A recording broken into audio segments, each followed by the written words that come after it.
Welcome to the sign in, everybody. I'm Big Daddy, host, co host, Holo, Jeremy. Um, we're doing this a day late because the bars opened back up in our county, and Friday night, one of us got absolutely hammered. So I was so fucking hungover yesterday, it was ridiculous. I woke up at like 10. I was like, wow, I got a really bad headache. And I was up for a while. I was like watching Netflix or YouTube, and like I was trying to drink some water, and it just did not feel good. All of a sudden, I stood up, and you get that little sort of twisty feeling in your stomach where you're just like, oh no. So I start walking to the bathroom. Halfway there, I start running to the bathroom. Just like beer foam was just stuck in my stomach, and like I shaved my head now, just sweat pouring down my whole head. And I was like, holy crap. And just nonstop. I'm like, fuck this. I'm going to go lay back down. Laid down for maybe a half hour. Back just puking up bile. Oh. I didn't get out of bed till like quarter after 4 p.m. Wow. That was the worst hangover I had in a while. Probably because we took so many goddamn shots. Well, I took you so did. many I mean, we goddamn did. shots. I mean, we all took shots, and then one of your greatest ideas too Oh, yeah. was one of two. One of them was you decided to do the pony races. Pony races, 2 Miller Lite ponies. Yep, and then you decided to somehow try to concoct your own shot My own bomb of Yeah. Red Steak and White Claw. It was black cherry, and I was like, oh, black cherry and black cherry. And 0 calories in that, man. It's got to be good, right? Nope.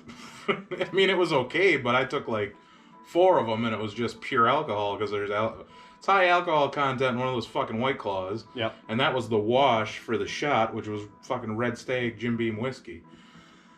Yeah, and I had like 3 or 4 of those on top of I don't know how many regular shots of Red Steak and Right. how many We played a lot of game of dice, bar dice. we played. I just kept playing. I kept playing till they dragged me out of there. Like, They didn't drag you out of there. You decided to go to a bonfire. Then I think you left at like midnight. Yeah, 12:30. 2 of my friends. My Yeah. friend just got a new truck, and he's like, "Hey, you wanna go over to her brother's house for campfire?" I'm like, "Fuck yeah, I do." Look, And then they left me there. Yeah. So it was just me and her brother. I was just drinking Bud Lights after that. After drinking, first I had a Busch Light. Then I switched because you were drinking PBRs. Yeah. I don't know why I do this, but whenever anybody's drinking anything, I'll just be like, whatever, give me what they're having, because then whoever's going from the table to the bar, that way you can just be like, you don't have a big complicated order. I just do that for, I don't know, to make people's lives easier, because I really don't care what I drink. As long as it's not tequila, you can pretty much hand me any drink and I will swill it down. So I was like, give me PBR. So I switched from Busch Light to PBRs, and then we started shaking dice, and it was all downhill from there. Because like at 3 in the morning, I walked home from that campfire after we were in his, oh my God, it was like 2:30 in the morning, and we were in his Nova, his souped up Nova, and he's just like, check this out. He's just letting her eat in the driveway. I'm like, we're gonna get the cops called on us. This is awesome.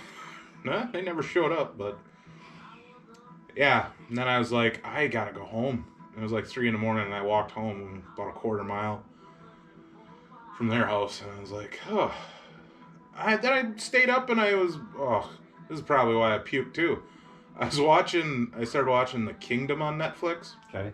Or The Last Kingdom, sort of a Viking themed, Saxon, Viking, that time period. Mm-hmm. And I was looking in the house, I had nothing to eat except I had a jar of queso and pork rinds. So I'm dipping the pork rinds in the queso as I'm watching. I watched like 2 shows, so I probably got to bed at like 4 a.m. That might be part of the reason why. But yeah, she hit bad. Well, and you didn't have anything to eat really before you came out to the bar. No, I ate like earlier in the afternoon at like 1 o'clock at the lodge, and yeah, lesson learned. If we're going to do podcasts on Saturdays, I'm not drinking on Friday nights. Yeah, and that's why it's just you and me today, because we want to try to keep, up with the weekly podcast, just like a sign-in. And Nikki and Matt couldn't make it today, but... My fault. I'm sure somebody's going to have to cancel in the future, and... somebody's going to have something going on a Saturday, like a birthday or an anniversary or a company thing. Or So, I mean, it's going to happen, but I could have prevented it. I mean, it was fun to, go back to one of the bars that we always hang out at. And... Well, that's the problem. It was like school let out, so everybody was just drinking everything in sight. At one point, you did yell out, "School's out for the summer!" Alice Cooper style. Yeah, it was a fun night. It was just it was like I don't know. I've never been a heroin addict, but it'd be like going off for so long and just being like, "Fuck it," and going whole hog, because that's pretty much what we all did that night. Yeah. I mean, it was fun. Because I seen Robert was pretty... Well, he continued on. Like, I left the bar at 1:30, and I knew to myself that was a great idea, because, you start getting that fuzzy feeling. Yep. And, all I had to do was, like, walk... Across the street. And it's like, I told myself, because I counted it, because I wanted to do like a count kind of thing. So I counted how many shots of Rumplemints I did. Ugh. I did 13 shots of Rumplemints on top of the beer, but it wasn't all that bad. What really got me was after you left, we played a round of dice again. And then as we were ready to take our shots for that, somebody in the bar says, "I want to buy everybody in the round. Everybody in the bar, I want to buy everybody a round of shots." So after we all got done taking our shots from the dice game, I put the shot glass back down and it got refilled. And taking 2 Rumplemints within in a row, 30 seconds, not good for your system. No. So that's kind of when I decided to, as football terms, throw the red flag, challenge my own dignity, and avert the operation. Abort. Yes.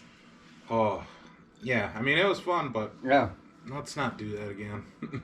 Well, it'll happen. But... It'll happen.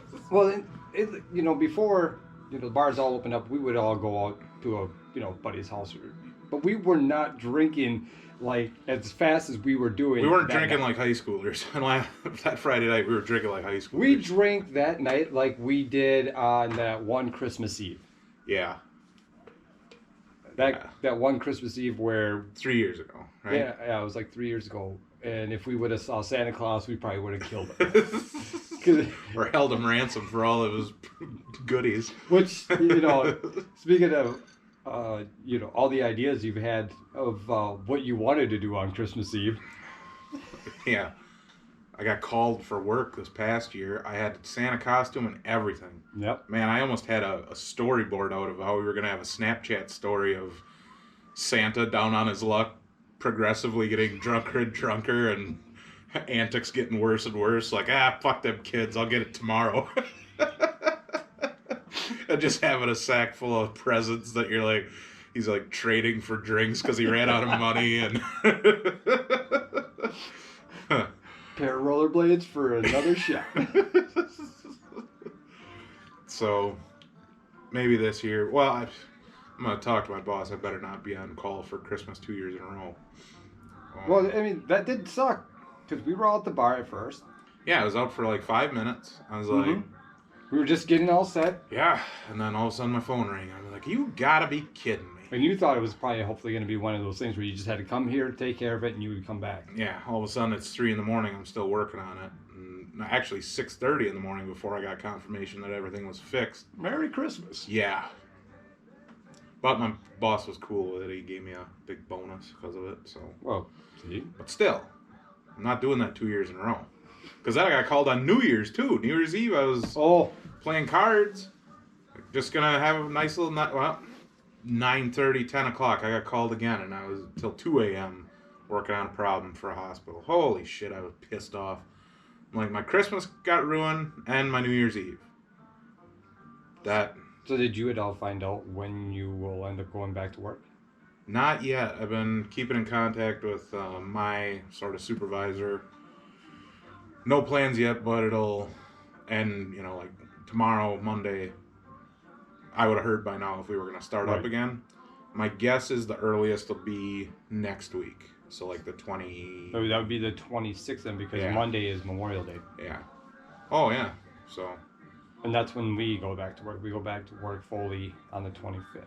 Well, that's when the official date was supposed to happen for the original Safer at Home order that got struck down by the Supreme Court. That's why all the bars opened up and everybody went crazy. Well, there's only a few here. There's only two bars that I think we talked opened up. about it on the last podcast. Yeah. The sheriff in our county said, fuck that, it's unconstitutional. Small businesses can open up, which included bars.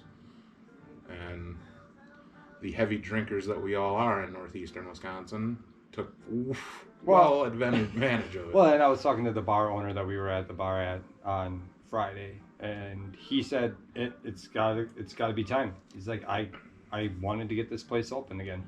Well, it's been almost 2 months. Yeah. And even the numbers around here are small, and on top of that, most of them are inflated. So you got to let people live their lives. You can't live in fear forever. If you're in that age bracket where you're most susceptible, protect those people. Everybody else who's less susceptible, let them go back to work. Let them, especially if they're small business owners, they're getting just screwed. They are. So, well, and then you have a lot of these bigger. There was that one, I think it was in New York. It was a chain, and they took advantage of that small business. Oh yeah. And it was in the stimulus package. Yeah. And then now they finally did give it back because they were not hurting at all. Yeah. But I guess that they got, it was like around 10 million or some, or not probably 10 million. I forgot. Probably was. I mean, it was $1 billion stimulus. But even like, not yesterday, but the day before, Friday morning when I was reading some stuff, there's a lot of hospitals in the Midwest, especially, that are more than half empty, and these hospitals are going bankrupt because they're a business just like anything else, but they can't open up because they can't do their they can't do like elective surgeries, which is like 15 to 20% of most of them's business. They're not doing regular, doctor physicals and checkups. That's their main part of their business, their repeat business for having a steady line of income come in. So if they don't have any COVID cases, they're not getting any money from the stimulus, and their hospital beds are empty, but they still got to keep the place running. So I think you're going to see a bigger push for everything to go back to normal, and restrictions are going to lessen, but there's just going to be the common sense that we all should have knew in the first place. If your grandparents need groceries, go get groceries for them. Yep. And wear a mask around them. And well, I think a lot of this then too, it showed exactly what family time really means. That's one thing that I think was lost. A lot more where you didn't have the family values, I guess, the family time that you did, where now you were stuck in home with your kids or with your wife or husband, but hopefully that doesn't end to where, which it's going to. I'm wondering how many divorces happen or are going to happen because of this, because they found out who they really are and who their partners really are because they were stuck with them for 2 months on end. One of my buddies, so we started golf league a couple weeks ago, and he was telling me how his wife is so happy that he's out in golf league with me because she could not stand being at home with him because she wanted her one night of sanity where she could just sit on the couch and watch my stories. But it's almost like, get out of here. Go on, get. Go on now, get. I don't care if you come home falling on the concrete. Yeah. I mean, people don't go through enough reflection, I don't think. Like,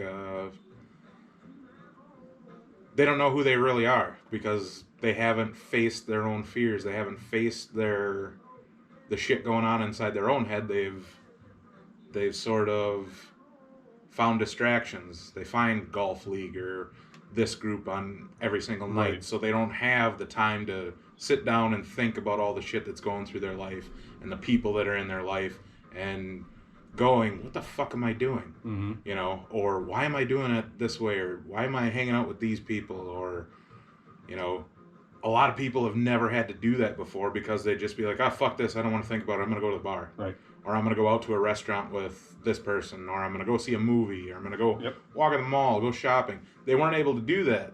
So I wonder how many people actually had to face themselves in this whole thing, face their own obstacles. And which could be good. yeah, well, that's what everybody should do. Mushrooms should be legal because that'll take you on a fucking roller coaster of self-realization real quick. You come back to it and be like, I just saw Jimi Hendrix and the first thing he told me was gas is going down. Disco's dead and I'm a snake. No, if you treat it like a tool, it's like any other tool. You can use, Joe Rogan, I think, said, he's like, use a hammer to build a house or you can hit yourself in the dick with it. It all depends.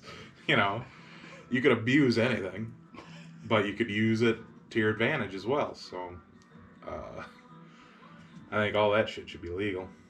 Yeah. Especially for them, it helps people with their mental stability. There's a organization that I donate to once in a while when I can. Once a year, usually around Christmas when I get my Christmas bonuses. MAPS, they're a group in California. The Multidisciplinary Association for Psychedelic Studies.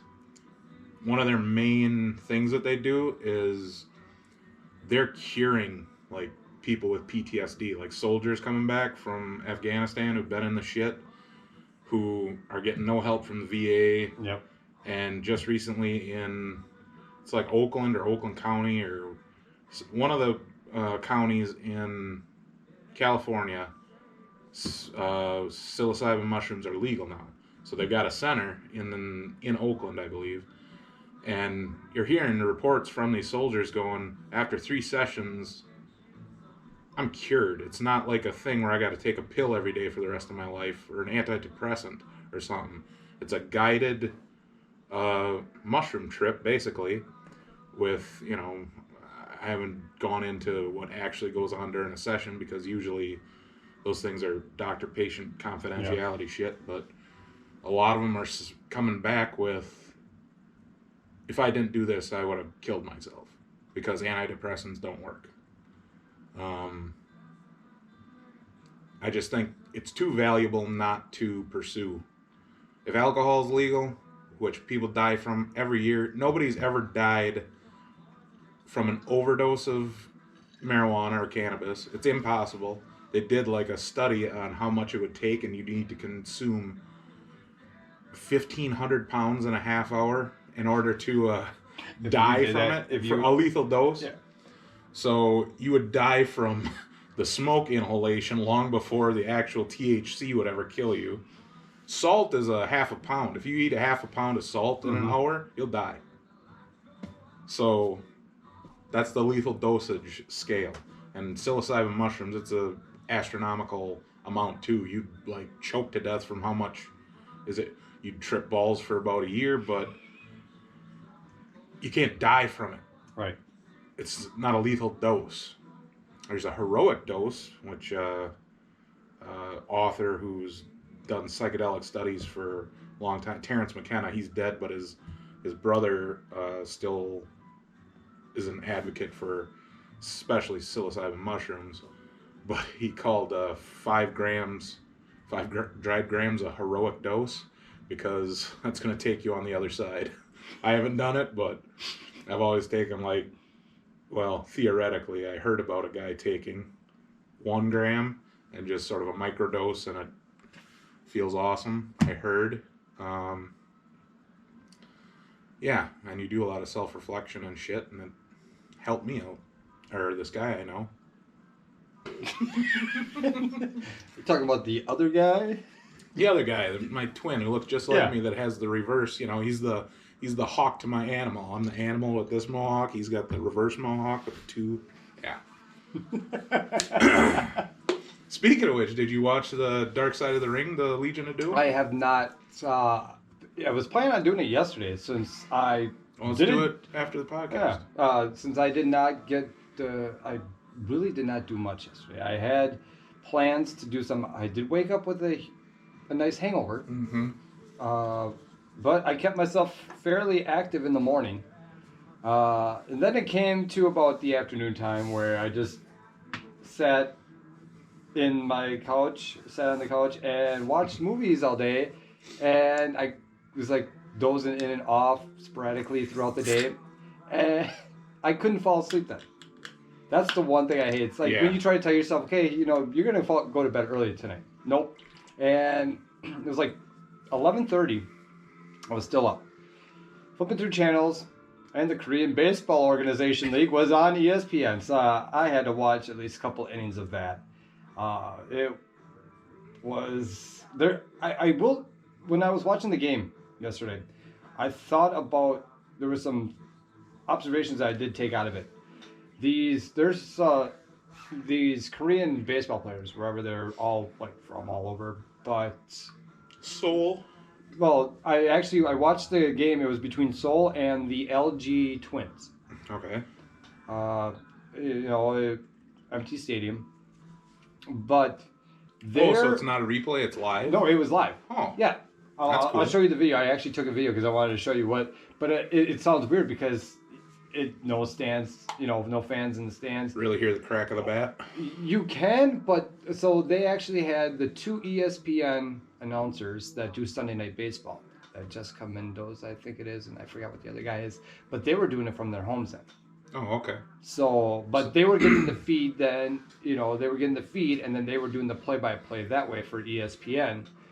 There is this one player, and obviously I won't remember how to say it because it's like Yoon Chun Kim. Senshu Chu. Yeah, or One of some, those. yeah. But it almost, if you wanted to ever show a kid or anybody that wants to come up in baseball, and they always you have the power hitters where they just try to swing for the stars every time.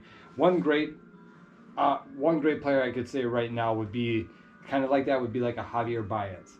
Okay. If you ever watch him, Like a pure swing. well, his swing is Or pure, a power hitter, you mean? but yeah, but I mean he Uncorks.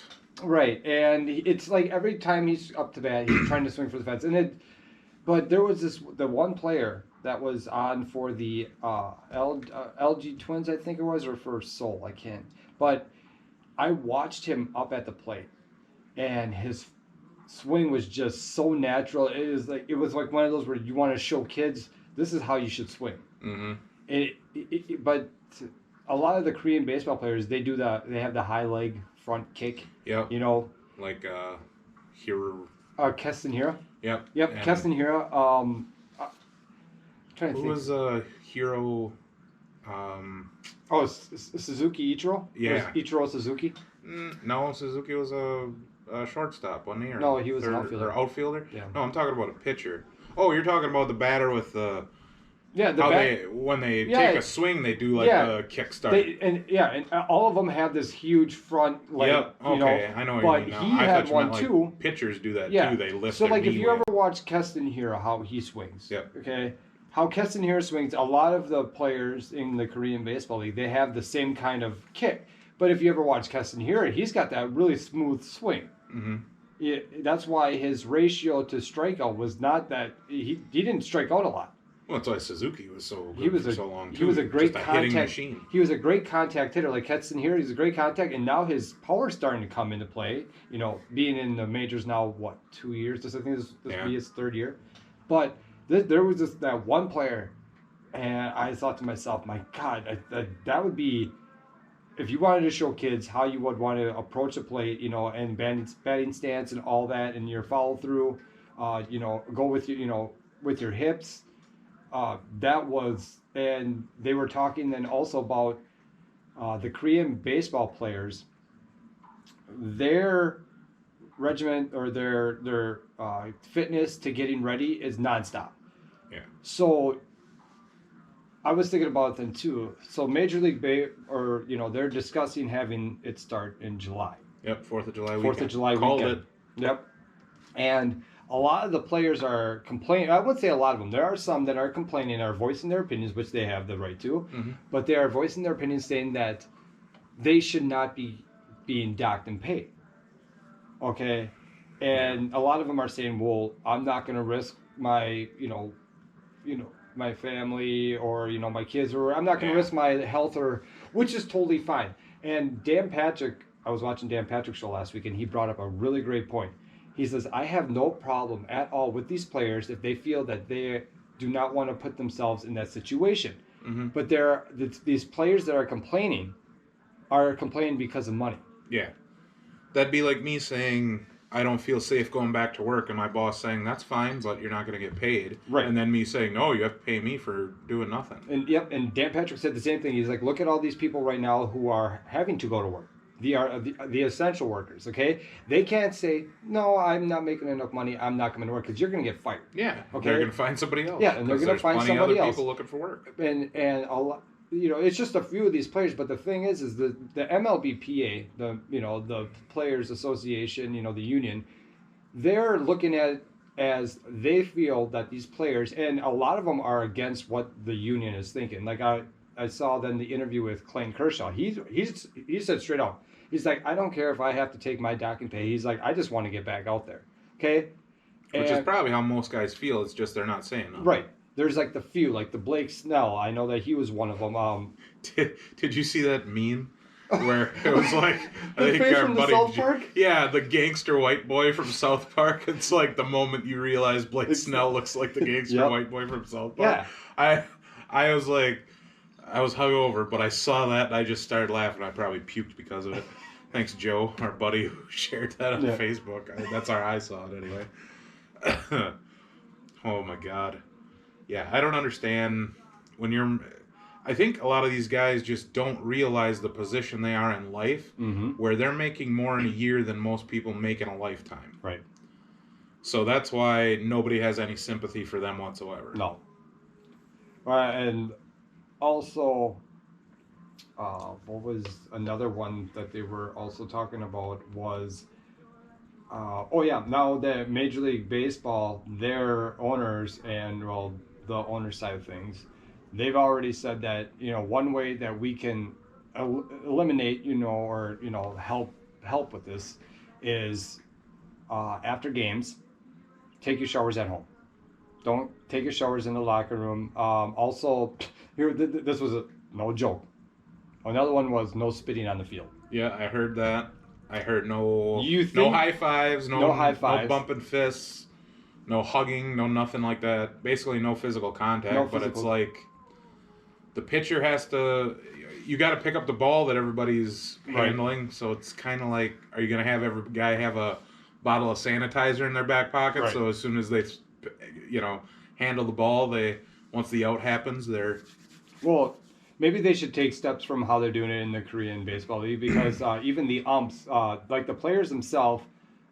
They were not doing their social distance, which, I mean, you're in a dugout with all these players. Yeah, neither but I know that they were also discussing about how they would raise the roster, how you could have more on the roster, which would help with the players, so you would have only players out there certain days, and that, which would, but like the umps in the Korean Baseball League, they were all like, they had gloves on and all that the whole time.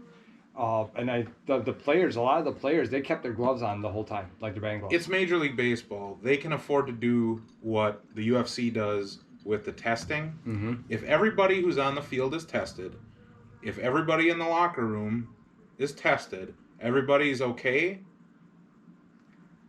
who gives a shit? Right. It's just like if you're having an orgy and somebody had herpes, they can't join the orgy, man. Everybody else is safe, though. Fuck away. Well, it's Major League Baseball. Yeah. Well, test everyone. If everybody's clean, there's no fucking stupid rules. Just play the game like you'd normally play. Remember how I even said too, like, somebody had to start it. There had to be, and like before I got here, I was watching. I hardly watch it. I don't watch NASCAR. No. But NASCAR started today at Darlington, and I watched like the first. I think it was like the first 50 laps. Mm-hmm. But maybe they should go and take away how they did. Obviously with racing, it's gonna be a lot different because you don't hear the crowd. I mean, yeah, you're gonna have the empty stands, but the precautions that they were taking, I guess they said the way that they did it was just it was above That's and got to be beyond. the one sport where you don't need the crowd No, for you don't reaction even hear. because you don't hear you. No, The sounds you want to hear are the teams going back to the driver and the fucking sound of the engine when Yep. they turn corner. yeah, So that's perfect. There should be no restrictions. no. If you're tested And now they are. and your little team is quarantined from everybody else, But now they just showed that they're actually doing in 11 days. They're doing 7 races. So they have their race today, and what they did is they only wanted to locate in a certain area because, like in Charlotte, I guess Hold that's a NASCAR hub. 7 races in 11 7 days. races. So they're doing Those guys are going to get fatigued. Yeah. Well, and so Dehydrated. So they're doing it in Darlington today right now, and then Wednesday night they're doing another race in Darlington, live. Okay. Okay. Because they're trying to like get these points, and then they're gonna go to I forgot. So they're where trying it to is. make up for the Right, last they're gonna 2 try to months make to up- keep the. right. It's not Winston So, Cup but it's gonna anymore, happen for like 3 weeks where they're gonna actually have a Sunday and a Wednesday race. Okay. And then that's when they're hopefully then gonna be able to go venture off to these other ones. They just want to keep it in a certain region right now because I guess Charlotte is where their NASCAR hub is. Well, that's And like so they're gonna have like a lot of the what they can and cannot do because they're not being able to practice. They can't qualify. It's more or less get in the car and go. Yeah, I mean that should be the one sport that there's no argument for it. Yeah. Dana White's got to be a fucking hero right now because I mean UFC is the most contact sport that exists, but he tested everyone. 2 guys tested positive they weren't fighters, they were in the corner, and they left. Everybody else was clean, but they still, for the announcers and everybody, they were 20 feet apart something, so it was really weird. But then after fight, Rogan was in the octagon with the interviewing. Yeah. He said they tried getting him to be on camera asking a question and then having a camera on the fighter, and he's like, that's not going to work. No. We're all tested. Quit being assholes. Right, I agree. And so props to Dana White for pushing the envelope because you're dealing with illogical behavior. Yep. So if he's dishing out the money to test everyone and everyone comes back negative, they have to put each other in fucking headlocks and jiu-jitsu moves where they're sweating and spitting and bleeding all over each other. Yep. If there's nobody coming out of that, all of a sudden coming away with COVID, pretty sure baseball's okay. Right. Yeah. And they're already talking football, college football especially. That's the most bloodthirsty, money-hungry organization that exists. They're like, we're still having the season. Yeah. They said the only thing that would be is right now the SEC was like right now the one that's on guard or they're on the mend. Well, because, not Florida. Well, yeah, Florida. You got Florida. I mean, you have all those that depending on everything. No matter what, it's like a lottery. You're either gonna get it or you're not. Yeah. It's not where And you might have it and nothing. you could have already had it and never known about it. Yeah. And until they can test every single human being in the country, which isn't anytime soon. Well, and I mean, you're not going to force everybody to have to go and get tested also. Yeah. It should be a free test. If you're going to use stimulus money, use stimulus money for free tests so somebody can go get a home test at Walgreens or their local clinic, hospital, whatever. Send it through the mail if they have to. Maybe that's a bad idea. Yeah. Go to your local hospital or clinic. But, well, you think about it, you got FedEx drivers who are still delivering packages. Right. What if one of them had it? They're spreading it all the way around their route. So, I don't know. It's we're just lucky it's not more deadly. Yeah. If it was more deadly, we'd be all fucked in a giant way. If it was like the Spanish flu, we'd be fucked in a giant way. So this is actually probably, like I said before, a good thing for a good dry run to see all the things we did wrong and we can improve upon if a deadlier virus happens worldwide. Well, when I was talking to the bar owner on Friday night, when he was talking about before all this came, before there was any type of COVID-19 or whatever, he would notice in the bathroom that there was like he said I could go a week and that thing would never be full with like the paper toweling. Because people, because he's like, because it's like people just piss and then just go right back outside, back to the bar, and filthy animals. And he said he said because the bars and they shut them down on the 17th, March 17th at 5:00. Yeah. And he said when there was like little talks before that about having they might be shutting stuff down. He said, and everybody, they had he said that he's like, I walk, I go to the bathroom. He said about a couple hours later, I go to the bathroom and that damn thing was full. It's like, oh, everybody's all like washing their hands now. Yeah, you filthy fucking animals started washing your hands. And he's like, all it is more or less, you just use your smarts. I mean, I do the same. Every time I go to the bathroom, I wash my hands. I just not like, yeah, I drank enough. I'm going to kill anything. Yeah, my piss is pretty much straight alcohol, right? God damn. Yeah. What the fuck? So that's why, like... How many disgusting friends do we have that aren't washing their fucking hands in the bathroom? I mean, and I'm sure that... And there's been a few times where I forgot to wash my hands. I don't think I've ever done that. Like I probably forgot to, but I mean, it was like a long time ago. No matter what, now... Like when you're 7? Well, that's when you were sitting outside in the backyard or the front yard, and you're just like, look, Miss Johnson. Yeah, when I lived out when my parents out in the country, we only had one bathroom and 4 people living in the house. Fucking, if you had to take a piss, you just went outside and then wiped your hands on your pants. Yeah, that's all. That's probably why a lot of us grew up farmers. Our immune system. I don't know a whole lot of farmers that ever get sick because they live around filth all the time. I wonder if their antibodies are so strong that they can get something and just be like, go fuck yourself. I'm gonna destroy you. Well, that's one area right now towards the economy. The farming industry is just taking a hit like crazy. And I got so many friends who are farmers. I feel so bad. It's almost like you can't, and it seems like this kind of dairy industry, especially here where it was just booming back then, and now it's... And the small family farm is almost a thing of the past because you've got bigger outfits buying up small farms who have these giant milking parlors with 1,000 cows. Yeah. Because, they get all this subsidy money from the government. And the cost of machinery and the cost of feeding your animals, if you don't have the land and stuff, it's hard to have a family farm. That's what I wonder what really hurts. I maybe I might be wrong, but like you said, the cost of machinery and stuff, I mean, to do field work now, and you don't want to be one of those farmers where you're renting your land. Yeah. You'd rather do it for yourself. I mean, especially for your livestock. I mean, it's just going to be cheaper on the feed part. You don't even have to, you can just let the cows graze out in the field instead of having to cut the hay, put them in the bales.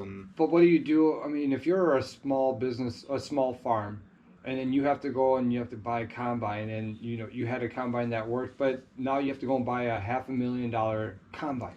Yeah, the new ones. If you wanted a brand new combine, they're easily bottom dollar, $250,000. Right. Your land and animals and 10 years down the road profit is not going to be $250,000. Yep. And right now with the milk prices too. Yeah. So your local dairy farmers probably have just let their cows out to pasture. Luckily the spring came. And they're dumping milk all over the place, or they have been. They have been. They've been told that they... Well... But I guess now that... But they are still getting money for... They're still getting some subsidy money, especially through that last stimulus. Right. I mean, that stimulus, if you look, it was like a couple hundred pages. Obviously, they're not getting enough, but... Well, what is this new supposedly stimulus bill? It's not passed at all. It's not going to pass because... It's mostly democratically written, and all the Republicans have said, you're fucking idiot. And the couple arguments I heard about it, I agreed with. I don't lean either Republican way, or Democrat. Yes. If anything, I'm a libertarian. The last election, I voted for Gary Johnson because that's who I believed in. Right. And for anybody that says you wasted your vote, you can suck my fat cock. Everybody has. I'll vote for whoever I want to. Yeah. If you're gonna let Yeah. friendship or anything over politics, then obviously you're you like to say Yeah. you're a fucking idiot. Yeah. Everybody wants to. Everybody says go out and vote unless it's against the person that you want. I mean, I have friends who are Yeah, Cubs fans and whatever. Yeah, I mean, one of my best friends is a Cubs yeah. fan. You stop talking. I don't Screw you. Yeah. But no, that stimulus that they announced, that $3 trillion, so triple the money, $3 trillion versus the last $1 trillion. Yeah. They passed the $1 trillion. Everybody got their $1,200 stimulus check, and well, some of them still haven't. Yeah. And then there was a ton in there for hospitals and small businesses. Well, now they're proposing a $3 trillion stimulus, and everybody still only gets $1,200. Figure that fucking out. You're going to triple the stimulus bill, but you're still only going to give individuals $1,200. Where's the money really going? Exactly. And, you know, for anybody that has a small mom and pop shop who sees Walmart open, must be absolutely furious. Mm-hmm. And, you know, I've said it before, there is going to be, for years to come, lawsuits against local, state, and federal government for unconstitutional lockdowns. Right. They're going again. There's going to be so many Supreme Court cases that get filed for going against constitutional rights, and I believe in that. I also believe in the safety of, you know, taking measures to keep everybody safe. Yeah. But you can't take away people's liberties, and you can't live in fear forever. Well, I don't think they realize with this, a lot of them thinking, you know, this is, in a way, it is. I think this is a political ploy. Well, here's the thing. Whenever something happens, like a 9/11, like a earthquake, like the tsunami, anything that happens, you know, there's plenty of conspiracy theories out there, or theorists. Yeah. But Occam's razor, it's an argument that says usually the simplest answer is what happens. And what happens is when a tragedy hits, people capitalize on tragedy all the time. Right. There isn't a conspiracy, there's good intentions, and then people taking advantage. That's what happened with this latest stimulus bill with those hospitals marking deaths down as COVID deaths when they probably really just had a heart attack. But if they tested positive for COVID, they get an extra 10 grand from that stimulus because they marked it as a COVID death. And who's to say at that point that COVID didn't contribute to the heart attack? There's an argument to be said there, but is that really... You're never going to know the real numbers on that. Never will. It's a shit show. I think there's just a lot behind They the rushed scenes. that first stimulus, so Yep. if you're a hospital administrator and your hospital's going bankrupt already, you're going to tell your staff, if they test positive for COVID, mark the death down as COVID because we get government subsidy money for it. We're going to get stimulus money for it. And we're going to keep the lights on here. It's a shitty thing, but it's what human beings do. Yeah. I don't know the answer to it. Yeah. A lot of the state, you You gotta try one of these Budweiser Nitros. I'll put one in a tapper glass for you. Yeah, I'll try a little bit of that. You gotta have a chaser for a Bloody Mary. That is true. I mean, otherwise you just taste them like tomatoes and vodka. Might as well just have some spaghetti. Kind of like the spaghetti and hamburgers. Fuck you, I'm just letting go. But a lot of the states with these governors. Hey, check that out. A Point Beer tapper glass. Huh. You didn't even know you had that or what? Point Special. Really? There's an old beer. Yeah, it is. Point Beer is old. I think they still make it. Yeah, they do. They still make it. I kind of wonder to think to myself the way that some of the states are handling it, like political size. I think Texas is wide fucking open right Yeah, now. I think so. Look at that mother. Wow. This is that nitro-infused Budweiser. Gold Reserve Nitro. Or Nitro Reserve Gold. I don't know, it's pretty fucking smooth. I know that much. Look at the bubbles. It's not bad. I was surprised. I'm surprised I have a taste buds after Friday. I think I shimmied down at least good. I think I had like 15 or 16 paps. I can't remember. I remember most of the night. It's just I had no interest in keeping track of how much I drank. I was just I don't know why I kept track of it. was I mean, I never Yosemite do. Sam. I was just like, yeah, bam, bam, bam, bam. I've drank more than anybody east, west, north, or south of the Pecos. Bam, bam, bam. Well, after you got done doing the point races and you beat Robert, you're like, I am all that is man. I'm like, what? You just beat him at the point race. Super Troopers when he guzzled the maple syrup. Yep. Come on, girl. Keep pouring it. You gotta go. Oh, those little bird lips. Yeah, cup the balls. You gotta relax the throat. Cup the balls. That was fun. Yeah, it was a real good time. Let's never do it again. And you know it will happen. Not next week. No. Because next week, yes, we were supposed to do it yesterday. Mm-hmm. I don't know if anybody's ever seen the YouTube show, or I guess they got a game show now, Hot Ones. Yep. It's one of my favorites. I've been a pepperhead for as long as I can remember. I love hot sauce. The hotter the better. Takes a lot to make me sweat or my nose run or anything like that. So I went online. There's a guy, his name's Pepper Ed. He's probably the most passionate guy about hot peppers I've ever seen. He's made his own strain of pepper.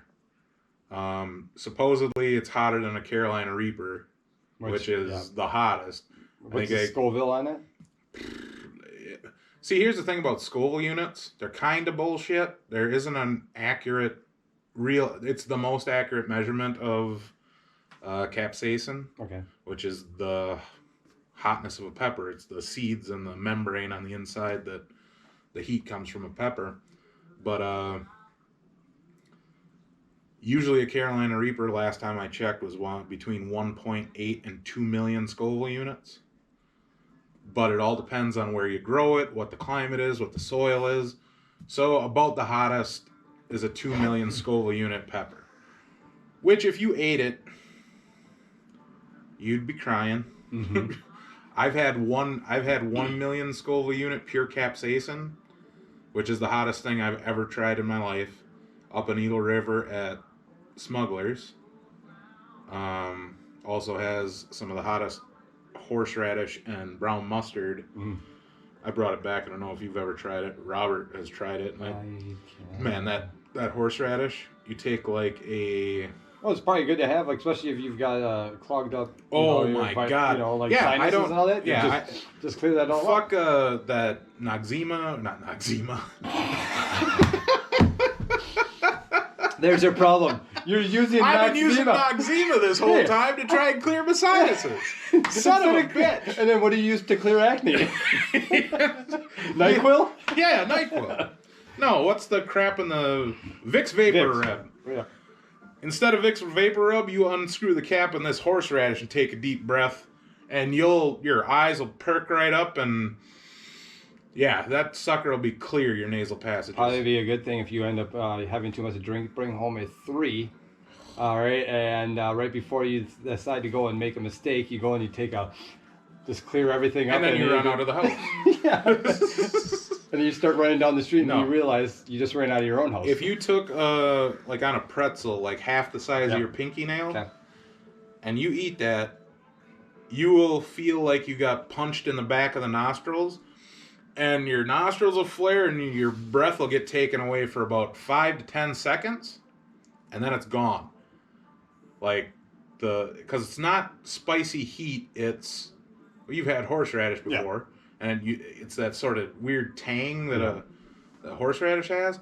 But this stuff is 10 times hotter than any horseradish you've ever had in your life. I probably guarantee it. I mean, I like And horseradish, but it's still cool to try. Right. And a jar, it's like this, $8, lasts you a year. I've actually cooked with it too, though, on like pork chops or something, and whatever whatever makes it that hot, tangy. It's almost like a vinegar type substance Yeah. that it's packed in. Whatever the juices are that it's packed in, they evaporate away, which is what makes it so hot, and you get the pure flavor of the horseradish on the meat, and it tastes really good. There's no spice whatsoever, or no kick to your tonsils. Huh. So it's really cool, but it's awesome to pull out, especially for a party or something, and you're like, hey, you like horseradish? Try this. And they go, oh my God. Oh, and then it's gone, and they're like, that's ridiculous. But he makes a spicy brown mustard too, just as hot. And he'll let you try it for free at Smugglers in the bar. He's got a thing of pretzels out there, and be like, oh yeah, you want to try it? You think you're... But anyway, he had like an eyedropper of pure capsaicin. It was called like Dragon's Breath or Devil's Breath. Okay. Whatever. The old lady, she was up there. But when I went in there, she's like, oh, you like hot sauce? This one's 1,000,000 Scoville units. I'm like, nah, I've had upwards of 1,000,000 Scoville units before. Mm-hmm. So she had an eyedropper.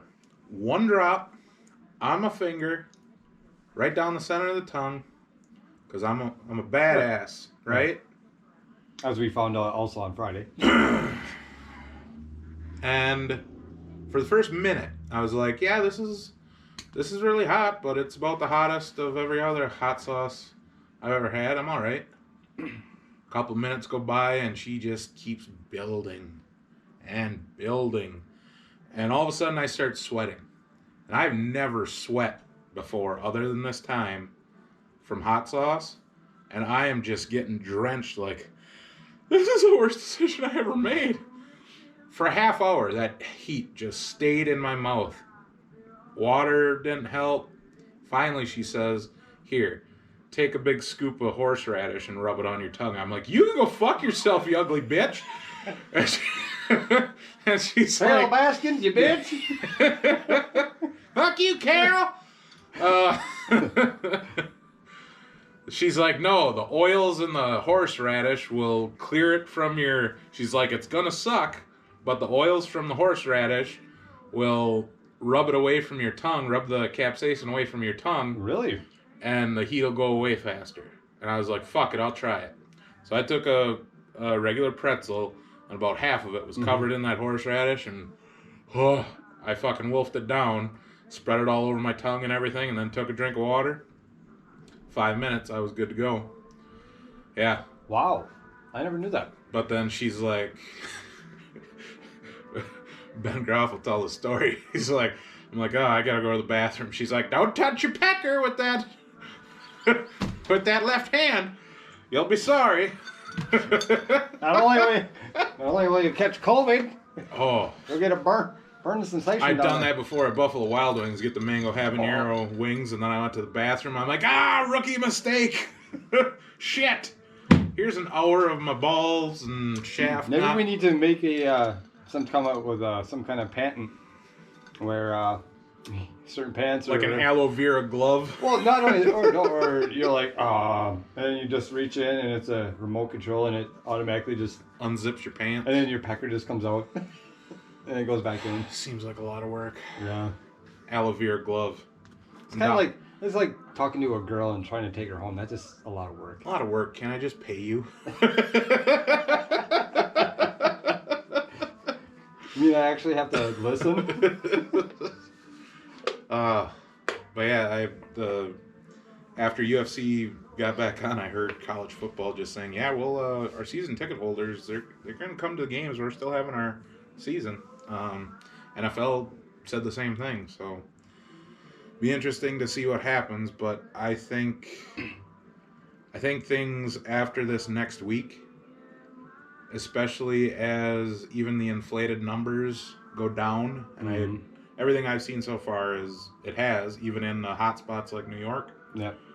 I think by 4th of July we'll be fine. Yeah.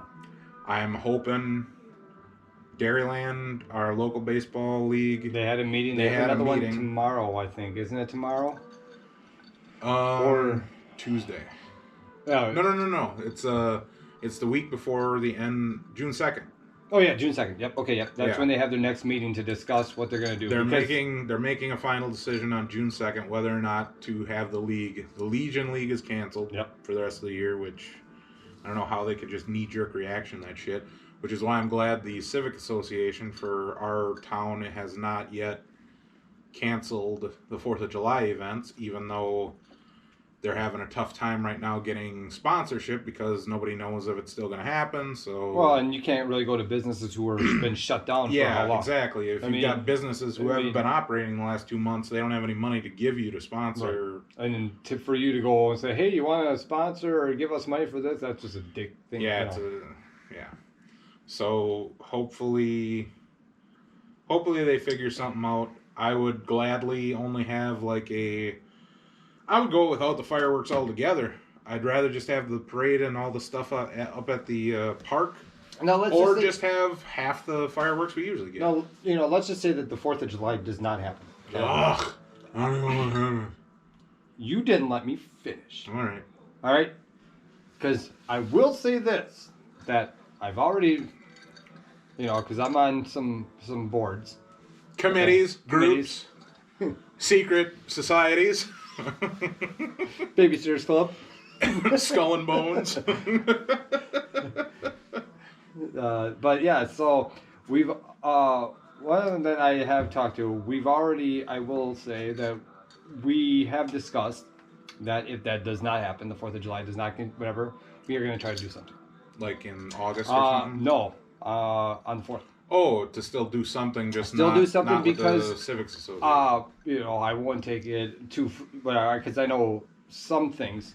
But either way, I know that we still have the right yet, and we already talked to the state to shut down the road. The parade route? Yeah, and not only that, but we've also found out then too that we could, if we wanted to, we could actually shut down a main highway right now that comes through town. 117, we could shut that down if we wanted to, and as long as we have an alternate route, we could, as long as we go and continue that, because the 4th of July, that was always to be shut down anyway. Mm-hmm. Okay, at a certain point. There's no time on when you have to, as long as you have an alternate route to get back onto it. Yeah. So, we were, one of the discussions, and I'm not going to say, because we're still planning, depending on what happens. Nothing in concrete. Right. But what we were wanting to do is you want the money to go back into the small business, especially here in town, because we feel like if there's nothing going up at the park, we want to try to do something in downtown. Mm-hmm. And we want to let the bar owners know, and even if the stores, if they would want to open whatever. So we were kind of thinking kind of like a Fremont Street experience, where what that would mean is we would actually go ahead and maybe shut down 3 of the main roads. Kind of like Founders Day. Right. Shut down 3 of the main roads, and then each whatever would actually have a band or even a DJ or something. Mm-hmm. Okay? And people, because on the 4th of July, you can have open intoxicants. Oh. That's the one day you can have the open intoxicants. I think it's cornrows too as well. But you can have the open intoxicants, so we've already got that figured out. That was a secret kept from a lot of people. Yeah. And so if the bars were to be open, people would go into the bars and they would give money, they would be buying the drinks, so the money would go toward the bars, the business. Sign and then if people wanted to, if you had it, we were discussing about only even having it from, let's just say 11 o'clock till 6 or 7 o'clock at night. Mm-hmm. Okay, so it wouldn't be an all-nighter, but... then the bars... Just up at the park, but if the bars then that night wanted to do an entertainment thing, whatever, if you wanted to have a DJ or something, then, they would stay there then for that. Just like any other night. We've also discussed, maybe doing a cornhole tournament that day too as well, along with that. Does the village have that parking lot where Quick Trip used to be? Yeah, that's village parking lot, yeah. Oh, we could Do something in there. But no, yeah. So like, but that was brought up, uh, and I guess more or less it will come down to what we're gonna find out, and if that were to be the case, if we can go ahead with this plan.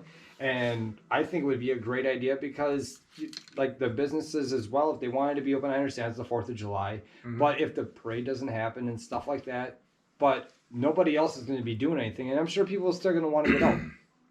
Well, maybe I can do. Maybe I can get a catering license to do barbecue because I was talking to our buddy who's got the hot rod shop who I was going to build that whole hog smoker with. Yeah. Not this week, but the week after. He said we should be able to start I it. think We that'd should be a able to great get idea. done in 2 days, but I gotta see. I think you can get just like a 1-day catering license. I don't know exactly how that. Well, and here's the other thing: we're both part of a group in a nonprofit group in town. Yep. You might be able to get one through them for nothing. Yeah. A nonprofit one. So if I advertised it under our group. Yep. And sold under our group's thing, and half the money goes to our group and the other half goes towards the celebration. Yeah. All profits. Maybe we could do something like that. Yeah. That way we're still relevant in doing our part for the community because we haven't been able to have any meetings for the last 2 months or. Yeah, it's been longer than 3 months. Yeah, but I do know that we're planning on having one coming up. They just don't know when, and it's going to be down by our garage. Yeah, I figured it would be there. Plus, it's nice out. Yeah. But I mean, but that's one of the plans. I'm all on board for it. Yeah. And I know that everybody else that's on that committee with me, we're all on board with it as well. But we just have to wait and see, and then we have to figure out exactly what we all need to do. And then you have to go to the businesses, and this is like, this isn't one of them where you go up to the business and say, hey, whatever. Like, no money has to be fronted. Yeah. Okay. It's just, do you want to participate and can you be open? Yeah. Yeah. Do you want to be open because we're going to try to bring people in, whatever, and then they're going to go to your store, your business, whatever, and hopefully they're going to spend money, and then it's also going to go with, the bars as well, because we figure there's going to be, there's 3 bars that's right in that area that can, so I guess we'll find out. All right, let's take an intermission because I know this camera overheats after about an hour and a half, and we're an hour and 2 minutes in. So okay, great. I'm going to stop it right here. All right, back from smoke break. What were you saying? One of our buddies is out day drinking today. Yeah, so they're 2 of them are out day drinking. They were at some bars, and they're going to be making their way back into town. And said, "Hey, why don't you meet up?" And I was like, "No," but because didn't do anything last night. Mm-hmm. Me neither. Yeah, we didn't do anything. And like I said, I watched a few movies, and my neighbor, he came over because he's an essential worker, like, and the company that he works for, they're now having to fabricate medical stuff. And they're probably working overtime. Yeah, he's averaging right now every 2 weeks around 140 to 150 hours a week, or 2 weeks. So, wow. And he's I think he said 42 days straight now, 43, something like that days straight. The last day he had off was Easter. And he said that, because we were going to, when we went out Friday, we told him to come out.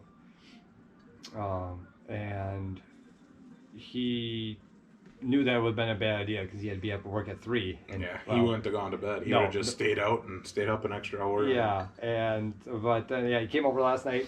We were just like bullshitting, and I was flipping into another movie on Netflix and Can't Hardly Wait, which I'm sorry, we were like a bunch of kids. But the one thing is if you ever watch these 90s movies or even these early 2000 movies, awesome soundtracks to these movies. Well, yeah, that's when we grew you're up. like, do, do, do, do, do, do, do, do, do. Third Eye Blind, stuff like that. New Radicals. Yeah. Oh, yeah. Vertical Horizon. They were a one hit in the 90s. But, so we watched it, and we had this big discussion then. He's like, oh, Jennifer Love Hewitt. Oh. And I was the same way, but we were also discussing. Well, at least he didn't go, oh, Freddie Prinze Jr. I mean, obviously, if nobody's ever seen the movie, Can't Hardly Wait, it can't be a spoiler. But I will, It's been 20 years if they haven't seen it. They're on their own. She falls in love then at the end, but the guy's like making out with her, and Tori's like, "You asshole," And I go, "Yeah, that's exactly how I felt when Zach Morris was always kissing Kelly Kapowski." Tiffany Amber Thiessen. And then I seen her in Showgirls, and I went, "That whore."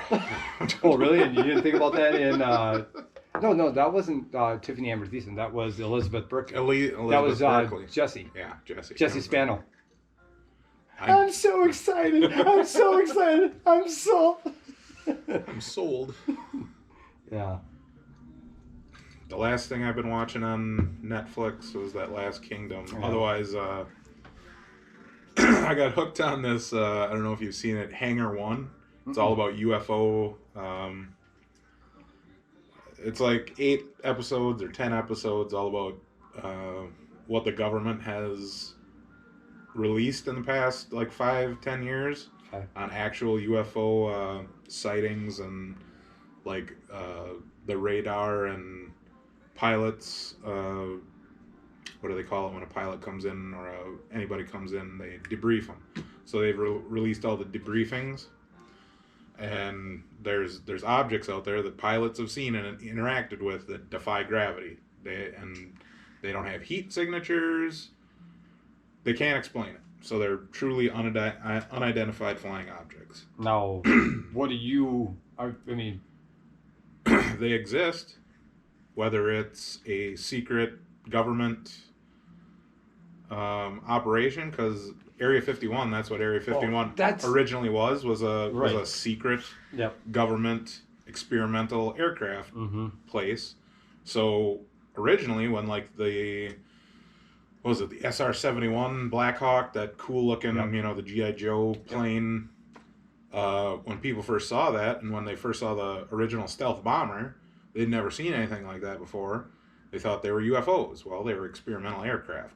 Now, do I think that somehow they've got a gravity-defying thrust mechanism that makes aircraft do complete 90-degree turns? No. Well, so it's got to be something else. But don't those helicopters that they actually have, where the helicopters actually... the drones? Yeah. Well, or those... the ones where the wings turn up like the wings turned up, and but those are propelled by fuel, and they make a lot of noise, and they've got heat signatures, and they're not that fast. These things are here for a second, coming at them, do a 90-degree angle on their radar, and it doesn't make any sense. What I think, and there could be, I don't know if there is. I think in Roswell at Area 51. I think it's where they are making their new aircraft or unidentified, flying. Well, yeah, like I said, that's where the stealth bomber came out. Right. And it's super secretive. And they never, whenever they're working on a project, they have scientists working on this part, and they don't get to see the rest of the part of the project. Right. So nobody actually knows the whole piece of the puzzle. But if you listen to, I'm trying to remember his name, he's probably the most credible source. He's been on Rogan's podcast. He's been on, he started his own organization. He first started out, he built his own rocket on a vehicle, and that's how he got recruited. He was a rocket propulsion scientist. Son of a bitch, I can't remember his name. Look him up once. So how should I look? Just type in UFO rocket propulsion scientist, and then just type in UFO Rogan, because there's only 3 guys on Rogan's podcast that would come up. One would be Commander David Fravor. No, but he's a pilot. Tom DeLonge? Nah, he's the guy from Blink-182. But he's a huge UFO enthusiast. And it's not. Well, that would help. I put IFO instead of UFO. Yeah, Tom DeLonge is like way down the rabbit hole as far as UFO goes. Mm-hmm. He's the original He was one of the members of Blink 182. He was Jeremy Corbell, no Bob Bob Lazar. Bob Lazar. He's the most credible of anybody. He worked in Area 51. Okay. He worked on a aircraft that was completely alien to him anyway, and everybody who was working on it, they didn't know where it came from. Well, he didn't know where it came from at the time because it was a need-to-know basis type of thing. Right. And there's an element, it was called like element 115, or it was an element that doesn't exist on our periodic table, and they got it from this aircraft, and they think that's what might be part of its propulsion system. They don't know where it came from. So, and just as humans, our fucking egos are so big that you look up at all those fucking stars and you think we're alone in this universe. It's kind of egotistical. Oh, no, I don't think so. We're alone. I treat it like there's probably extraterrestrial life. Probably. I mean, in probability. Mm-hmm. It's probable that we're not the only ones that exist. I don't know if we've ever been visited. I don't know if this guy's full of shit. If he is, he's the biggest bullshitter of all time. But I recommend anybody listen to Rogan's podcast with Bob Lazar. Bob Lazar's story is ridiculous, and everybody's tried to poke holes in his past, sort of defame him, or try and call bullshit on his story. Nobody has. He checks out everywhere in his story, and his story's been the same since the 80s when he first wrote a book about this. Recently, after all these CIA and FBI documents got debriefed and out to the public, there was a resurgence because a lot of the things in there are what he said, and they become true, have been found to be true. So he's gotten a new resurgence of people asking him questions, and he's telling pretty much the exact same story as he did back in the 70s. It's just people are giving more credit to it now because everything's matching up with the documents and the things that have been released, and everything has been true so far. But they tried erasing his past. Like, I forgot, he went to like MIT or one of those. Yeah. Like the most prestigious technical. Which MIT would be like probably the number one. Yeah, for a scientific or mathematical or any type of degree like that. MIT Real Genius? Which one? The one with Kirk Cameron or the one with Val Kilmer? I'm talking about the one with Val Kilmer, the better one. You mean the only one? Yes. Val Kilmer would have went to MIT. Yeah. Or his character. Yeah. But anyway, there's no records of him being there, but classmates have been like, yeah, he was in my class. So the CIA tried totally erasing his past, like document-wise. So it's kind of like he knew stuff, He knew too much. It's like The Enemy of the State. Yeah. A lot like that. And that was a great movie. It was. For its time, it was way ahead of its time. It was way ahead of its time. And that was a great storyline. I mean, you did not know. And that is an underrated movie. Yes. That is an underrated. I have to say that's like one of my favorite Will Smith movies. That might have been before. Was it before or after Bad Boys? I think it would be before Bad Boys. Maybe. I know that around the same time. I know that movie did put him like as an action star, because before that he was Fresh Prince of Bel-Air. He was sort of a comedic actor, and it showed that he could be a dramatic action type role. Right. And Gene Hackman was dynamite in that fucking movie. Jack Black was in that movie. Yes, he was. He was one of the guys who. He was one of the guys in the van. Yep. Well, not a bad guy, because at the end, didn't he sort of turn away to let him go or whatever? But he was one of the CIA guys in the van.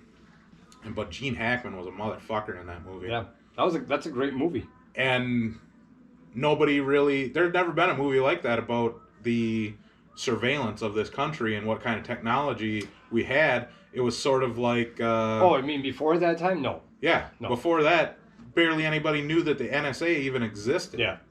Well, that kind of because I'm into those kind of movies. Because like, even in the movie, they're like the NSA stands for no such agency. Yeah. And because another one that that I really got into was I have all the movies, and especially Matt Damon. Oh, the where he's the Jason Bourne. Jason Bourne. The Bourne movies? Supremacy, the Bourne Identity. Yep. Yeah. That because I mean that's true. I mean it's you don't. Yeah, there's been super soldier programs in the CIA before. You know. Ever since the Captain America comics, the super soldier serum. But yeah, I mean. Sorry, I'm a comic book Well, nerd. yeah, there's nothing wrong with that.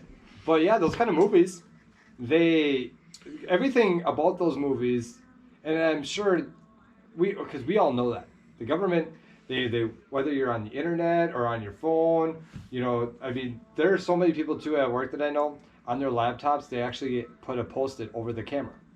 Oh yeah, I got one actually for my my laptop. I actually got it with work, but it's one of those little plastic window things. Yeah. And it's like Lincoln Financial or something. It's an actual advertisement, like they were giving them away as promo things. Yeah. And you just rip the back off and you peel it on there, and when you need the camera, you flip the window this way. It's a cheap little piece of plastic, but it works because your phone, anything can be turned on and listened to. Yeah. Like what was that movie that who's that crazy fucking actor? He's a younger dude. He was in Transformers. Shia LaBeouf. Great actor. Yeah. But he did that movie Eagle Eye. Yeah. Where there was that quantum computer who basically almost became sentient on its own. Mm-hmm. He did a number of interviews like Jimmy Kimmel and Fallon and all those. He said an unnamed source or whatever agency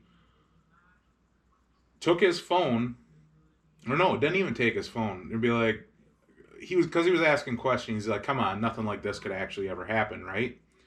He said the guy he was working with played him a couple voicemails that Shia LaBeouf had made 3 years ago from that movie taping. So that means the government had or has the ability to get anything that's ever been gone through, either through your phone calls, internet searches. If you're on a computer, why do you think everything is smart now these days? Like you have the, you know, like your phone, whatever. But then they also now have, you know, the iHomes, the Google. Oh, the Alexas, Google Homes, the Alexas, and all that. And they already had come out with that with the Alexa, how, you know, Alexa was listening in. I was listening Amazon to ones. I'm gonna have my buddy Trevor on here. He's a huge stand-up fan, but I just watched Mark Norman's. Mark Norman came out with a stand-up special that he's been waiting to release, but since he's got no work and quarantine's been going on, he's like, oh, I'll just self-release it, and basically he's making no money out of it, but he's trying to get his material out there because he's probably working on new material. And he had this. He's got a weird delivery, but I love it. It's totally unique, but he had this thing about he's single and having a girlfriend's weird, but he's like, having that Alexa is nice because you ask her a question, she just gives you an answer. Isn't that weird? There's no condescension or nothing. He's like, I love it. You don't be like, hey Alexa, how long is a mile? Be like, why don't you ask Siri? You know? It's not like she's gonna say that. But yeah, I want to get Trevor on here because both of us are huge stand-up fans. We could probably talk about that for hours on a bunch of guys that most people have never heard of, and we've gone to like Skyline to see a bunch of guys together. I'm actually supposed to go see Joe Rogan, but that was supposed to be last Friday. Now it's pushed to October 30th. So me and Duncan for sure, our buddy Chad, are going down to Des Moines, Iowa for that. And we got 2 extra tickets, but I think Our other buddy Joe might be coming, but if he can't, we got to find somebody else. And then Trevor was like, he might come, but he doesn't want to do a road trip. And I'm like, fuck you. Now, maybe. And I seen one of the other guys we listened to, Doug Stanhope, is coming out with his special on Tuesday, day before my birthday. So yeah, it's I'm gonna have to buy that. $10. Oh, birthday boy coming up. I just I texted my buddy at work. I'm like, hey, can you cover Tuesday night and Wednesday for on call? He's like, why? I'm like, my birthday. Might have a drink, 2, 3, 10, maybe. Depends. I think Robert's off work, so. Oh, you did? Because his work, for a while there, they were like back to normal. Right. But then he said last week at work, they're like, we're going to go back to every other week. So then this would be his week off then. So then this coming week's going to be his week off. So I'm probably going to talk to him and we'll do something. Well, I have off too. Well, I might have to do a little day drinking. Well, Wayne's is open. Yep. Go to Lodge, maybe Yeah. have a couple start there and over to Wayne's. It sounds like a great idea. Do that Wednesday, because Tuesday night I was thinking of maybe asking our buddy Scotty to come over and do a podcast, talk about CBD and drugs. I mean, good stuffs, goodies, experiences, bad trip stories, things like that. I like this nitro beer. It's not bad. Well, see, there was a big thing. I told you this before, but they have those nitro cartridges that they put in like they're like a canister, and they put like whipped cream in it, so the nitrogen makes it all foamy. But they started doing that with coffee, like real dark, strong black coffee, and so it's like Caveman Coffee is a famous one that does it. It's called nitro coffee, so it's just nitrogen infused coffee. Budweiser decided to try it, and it's freaking smooth.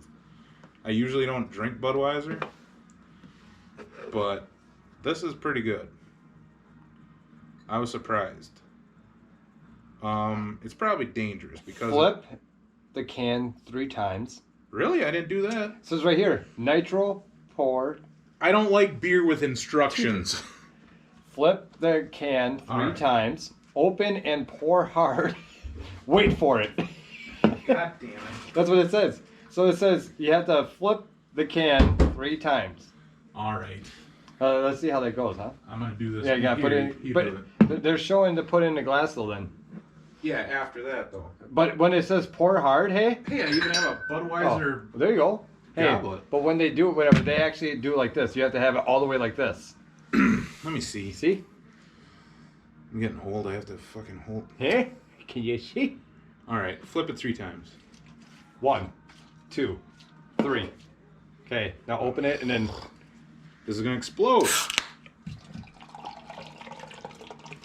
And then it says it will infuse up. Now, if you can see, now watch what will happen. Oh, there it goes. That is so cool. So it's all foam. Yep. Well, here I was drinking it wrong the whole time. Rookie. Read the instructions on how to open a beer. Oh, that looks kind of cool. Yeah. All right. Are you done? Can I drink you yet? Wow, and it gets dark then too after. Holy shit. That's kind of neat, and it's got a perfect head on it. That's what she said. Wah, wah, wah. Oh, That's shit, right. it does taste different. Tastes better. Does it really? Yeah. You're going to have one now. Well, yeah. Oh, you got another one, huh? Yeah. Go. There should be another one in there. If not, I've got more upstairs. I mean... Yep. Get you another coaster, Chief. If anybody noticed my new can koozie, one of the artists I follow, he's sort of bluegrass. bluegrass or outlaw country type of guy, Austin Sterling. Go support him. He sent. I asked for a 3X T-shirt in the little package he was selling, and his wife Lily must have. She said, "Ah, shit, we're out." She's like, "Do you want a refund?" I'm like, "Nah, just throw some cool shit in." So that's what's really cool. Is that she actually like did a personal yeah, she email. personally got back to me. So that's his new album with the Wolves. I got 2 copies of that. She threw in, and his previous album, Spring Summer, got me that. Threw in a couple can koozies, some Austin Sterling wrist bracelets, and the crowning achievement. Did you see it? How was it looking? She gave me a autographed. Oh, autographed Austin Sterling poster. Yep, you got to get that framed. Hell yeah. So go check out Austin Sterling. I fucking love that dude. I seen him live at the Fox Valley Roots Festival last year. Must have been around October. Went with Duncan, my friend Amanda. It was really good. There's a lot of good bands at that little festival. Hopefully that still happens this year too. And hopefully I got a concert down in Tennessee, the Dead South, in the Caverns. I think I told you about that. Yep. But, okay, yeah, the Caverns are in Tennessee, and then the Red Rock Amphitheater is the in famous New Mexico, one. isn't it? Or Colorado. Okay, Colorado. Yep. So Because it's surrounded by the Rocky Mountains. Yeah. All those red. And I guess, we were talking Not about sandstone, when the sun sets, the redness. And it's like a natural amphitheater that Yeah. I want to go there someday, but it's not going to be anytime soon. Well, I want to go to... Because usually, like, if you look at their lineup, they're booked like 2 years out because everybody wants to play there. Right. I want to go to one. It's in Tennessee. It's a festival. Bonnaroo. Yeah. Bonnaroo. I mean, I've had people that went to it and said you will never believe the amount, because I guess it's a festival of all genre of music. Yep. So like you have like your old like classic rock if you like that. Dirty hippies. Yep, dirty hippies. But they have like, I guess, I mean, when she was telling me, she said that they had there's like 5 different areas you can go to in this whole... Sort of like Summerfest, they got Right. different stages and areas. And I guess then that it's nonstop 24/7. It might be wrong, but that's what she was saying. But then again, she might have been taking the red acid. And she did not report. She did not report to the Red Cross. Yeah. But Bonnaroo is one that I do want to go because she went, and I'm like a fan. I mean, I like all types of genre of music. I mean, but my favorite would be, like, I'm a fan of classic rock too, like the Beatles. Yep. Love the Beatles, and I love Elton John. Elton John was I guess songwriter wise as well. Oh yeah, one of the best songwriters to ever live. And I don't think you've ever saw Rocket Man, have you? I haven't seen. Okay. No, the movie. I will give you the movie. When you got your VR headset for your PlayStation, Yep. you showed me the. There was that Elton John thing and the movie trailer in VR, which was unbelievable.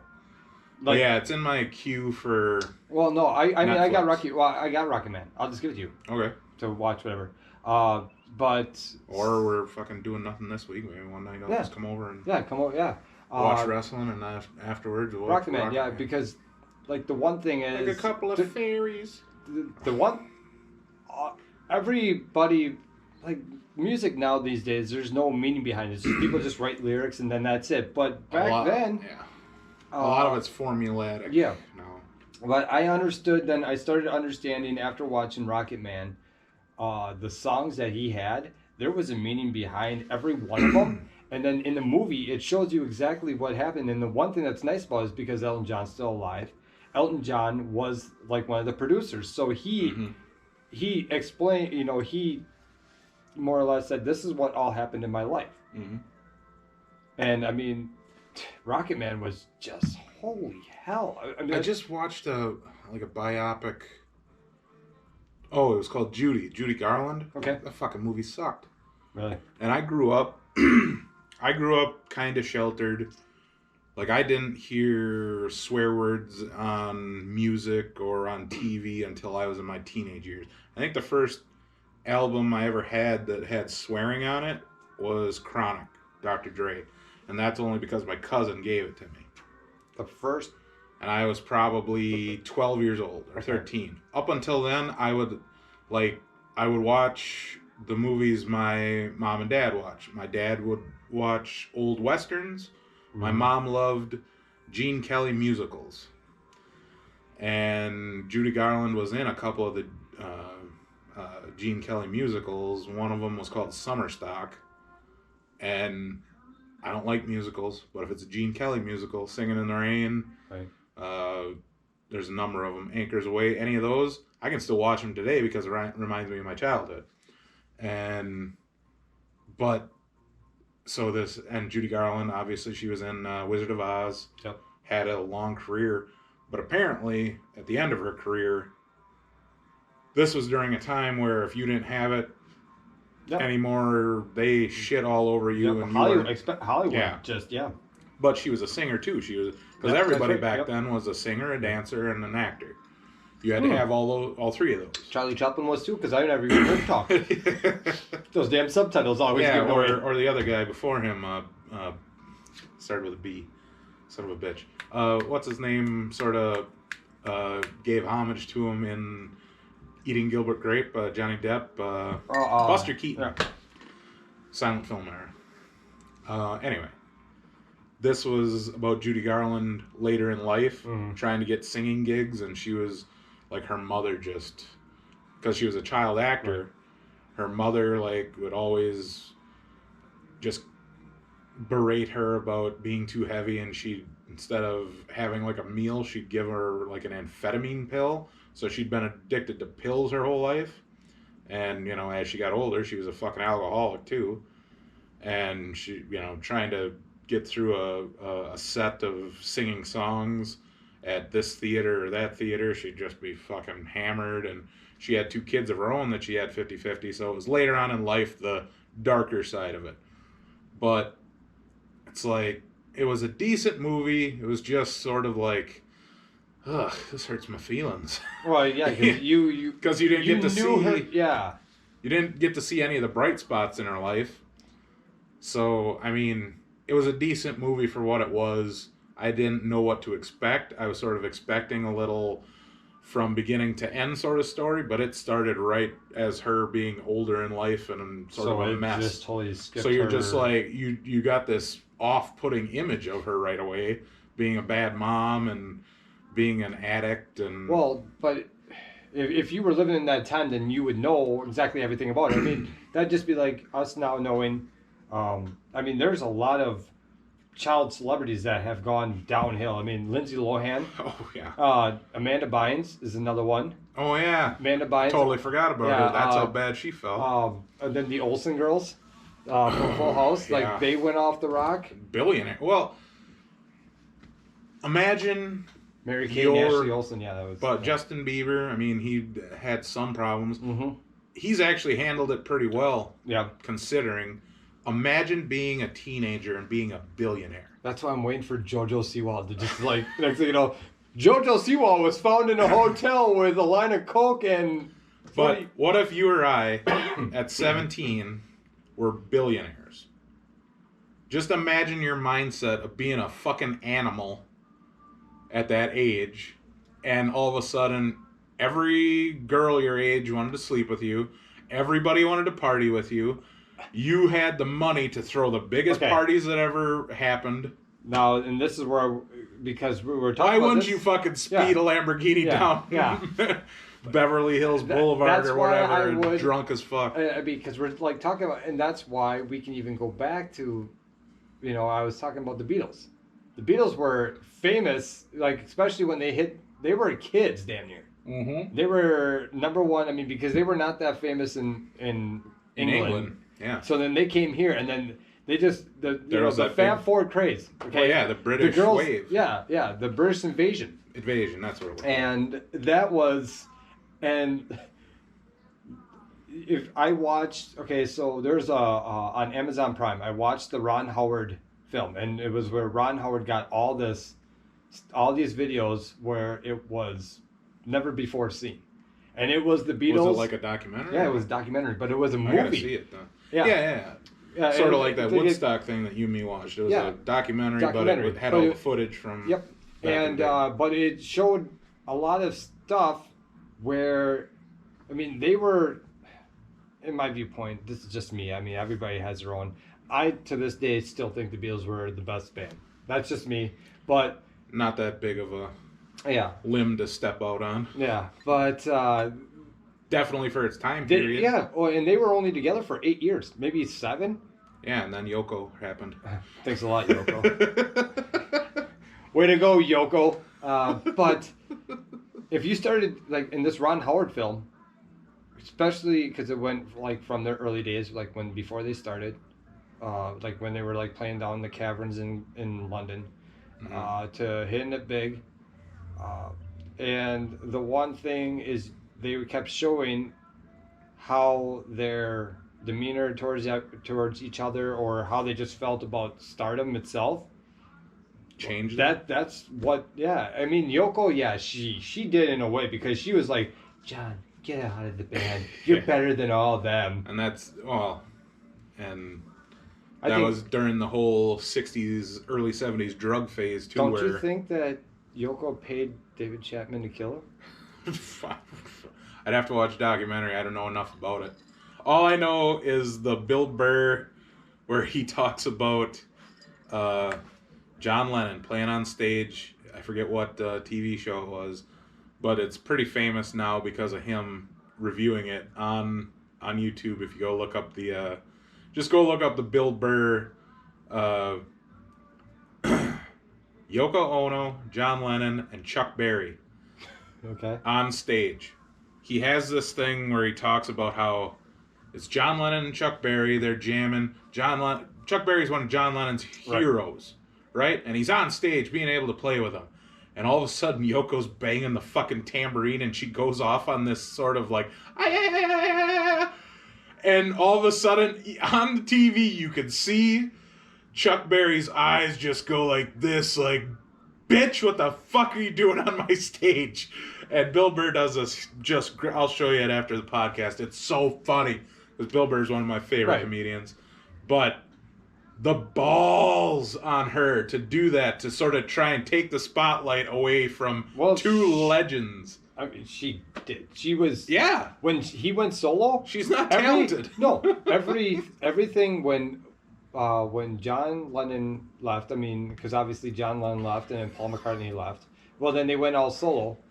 But you would see, if you ever watch a John Lennon video, like when he went solo, Yoko is in every fucking music video.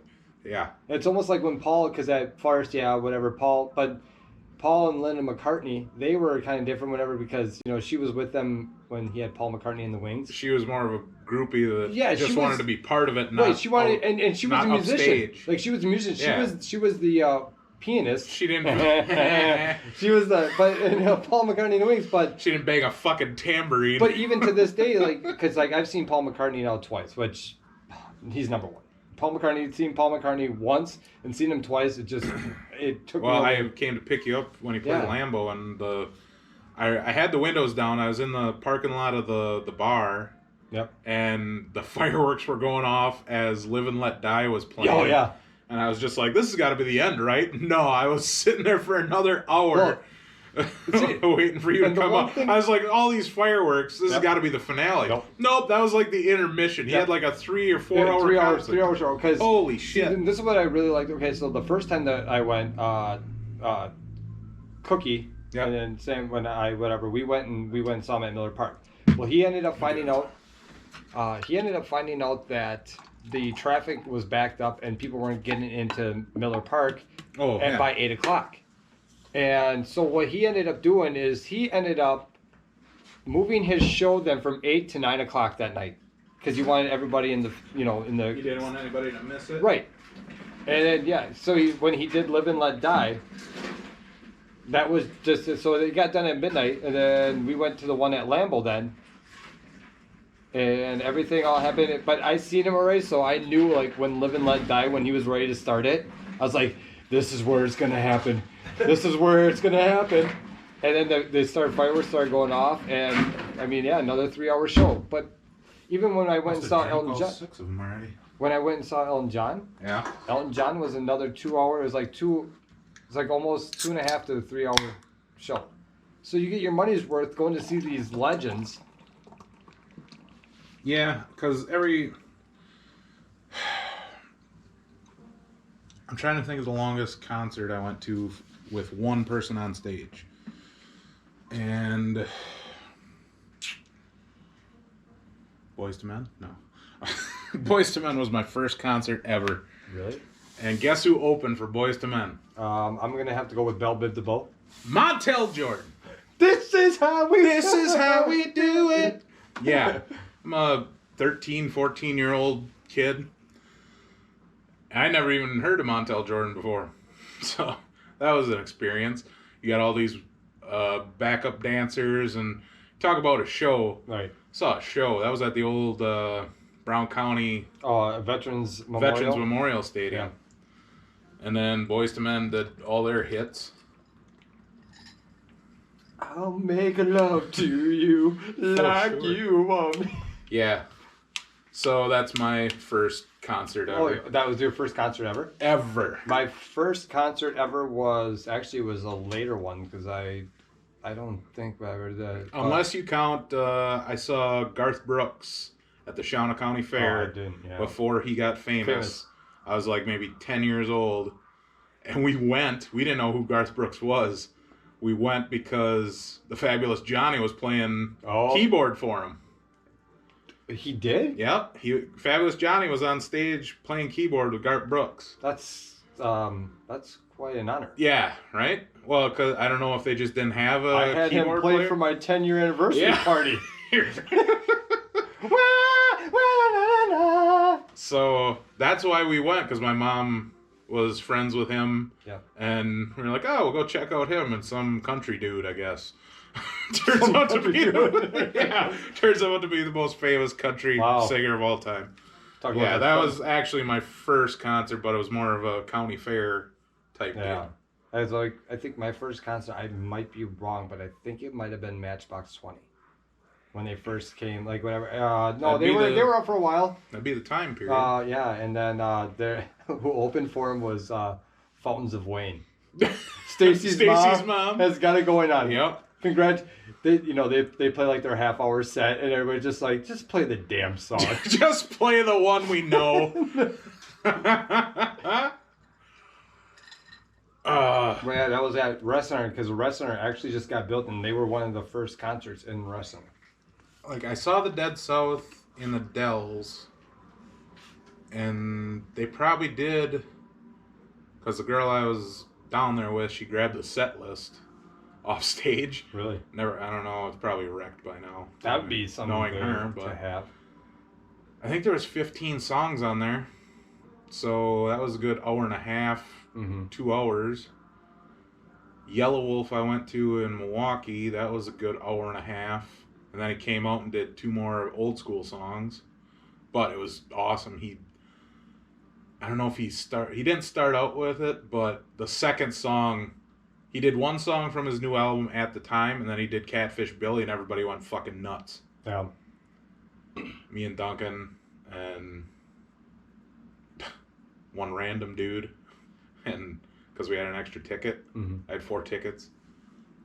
And that was an awesome concert. Those are probably the 2 best concerts I've been to in a while. Recently, I think the last concert I went to was in Kimberly at Tanner's. Me and Jenna went to see the infamous String Dusters. Yep. They're more instrumental than they are actual song lyrics. So they were doing 10-minute songs with everybody gets a solo type thing, which is not.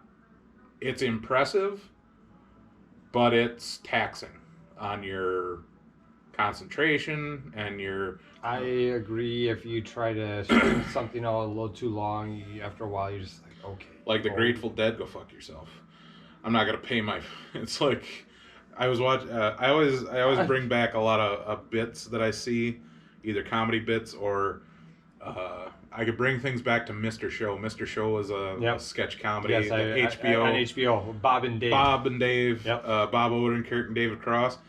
There was the cameraman, because they were talking about ending the show, so they were like, "Oh man, I'm just not feeling right." And the cameraman's like, "Yeah, man, I know."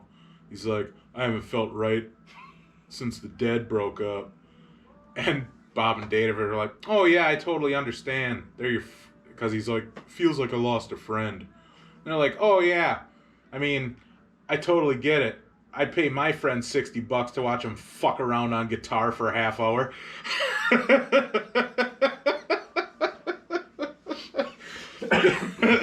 But that's sort of what I felt like, because it seemed like they were fucking around a lot on stage. But the band before them, Feed the Dog, was really good. Yeah. So that made up for it. Well, there's a song. I want to say it's like a 27-minute song. Isn't it Allison's Restaurant? I think I think it's a song called Allison's Restaurant or Alice Restaurant. I don't know. Maybe you guys might know. I'm gonna check this out right now. But I could have sworn. Well, I know Don McLean's American Pie is like 8 minutes and 32 seconds. I know the long version of Inagata de Vida is like over 11 minutes with like a 3-minute drum solo. Oh, okay. No, Alice's Restaurant is 18 minutes and 16 seconds. It's by Arlo Guthrie. Oh. Well, drugs. Oh, of course. I mean, because he's also got that song, "Coming into Los Angeles, bringing in a bottle," or something with a cocaine and the keys from the Keys. Yeah. Not like Notorious B.I.G. No. I got keys coming from overseas. That wasn't Biggie. Or That Pac. was Pac. Sorry. Yeah. Had too many beers. Sorry, but that would be my number one album of all time, though. All Eyes on Me. All Eyes on Me. All Eyes on album. Me. It's my number one of all. It will never change. Chronic 2001, so good. That was a good one, but Chronic 2001, so good. Marshall Mathers LP was so good. I was a fan of Mighty Boss Tones was so good. No. Yeah, where they're like just sitting there and then the guys that had the trumpets. Yeah. There's 2 good songs on that album. No, it was I was a fan of Ludacris. Word of Mouth. Yep. That was one a good album too. Yeah. And I remember Busta Rhymes' Chicken and Beer, was Yep. it? That one was awesome. I'm trying to remember whole albums where you loved like damn near every song on it. It's been a while since I loved the whole album. Well, that's because this is before music was online. We actually had to go to the record store to go and buy it, and we actually had this discussion because On Q I went to, that's what we had in Shawano. Well, there was On Q, but then there was Sam Goody and Green Bay, and then Circuit there was City. Circuit City. Oh my God, Circuit City. Circuit City, right on Mason Street. Yeah, yeah. Best Buy and Circuit City were right next to each other back then. Rivals. But and I told you this too. I remember when 50 Cent came out with Out of Control. The song Out of Control. Oh, I thought you meant album. The album Pain was is Love, or wasn't it? No. It was. Oh my God, it was. Wasn't it Hate It or Love It? No, that was the song he did with. I thought you meant his first album. I thought it was. Called Pain is Love. His first album was The Blueprint. Or no, not the Blue. That was Jay-Z. Jay-Z. Look it up. Disco Inferno. Wasn't it called Disco Inferno? No. There was a song on there I know. called Disco Inferno. I could have sworn, because it was him on the cover and it had like a bullet shattering glass. I thought it was called Pain is Love. Alright, I guess. Get Rich or Die Trying. Ah, there we go. Oh no, yeah. Because, then anyway, yeah. You're right. So they had Get Rich or Die Trying, okay? And then one of the songs that were in it was, this wouldn't have been the one. Because when he did the Massacre then, which would have been 2005. That had Candy Shop on it. Yep. But then he had the song Hate It or Love It, the G Unit remix. And then he goes and decides to come up with a remix of Hate It or Love It. Oh, no, not Hate It. He did that with the game. Out of right? Control. No, it was Out of Control, wasn't it? Yeah, Hate It or Love It he did with the game. No, I got what it makes the club go out of control. Yes, okay. Yeah. Hate It or Love It was with the game. Right, yeah. But anyway, so, oh yeah, here it was. It was, actually, his first album that ever came out was 2000 called Power of the Dollar. Well, nobody remembers that one. Okay, that's what it was. It was Bulletproof was the name of the album. Where he had Out of Control. Or not. The cover was it looked like a bullet hitting bulletproof glass and where it spidered out.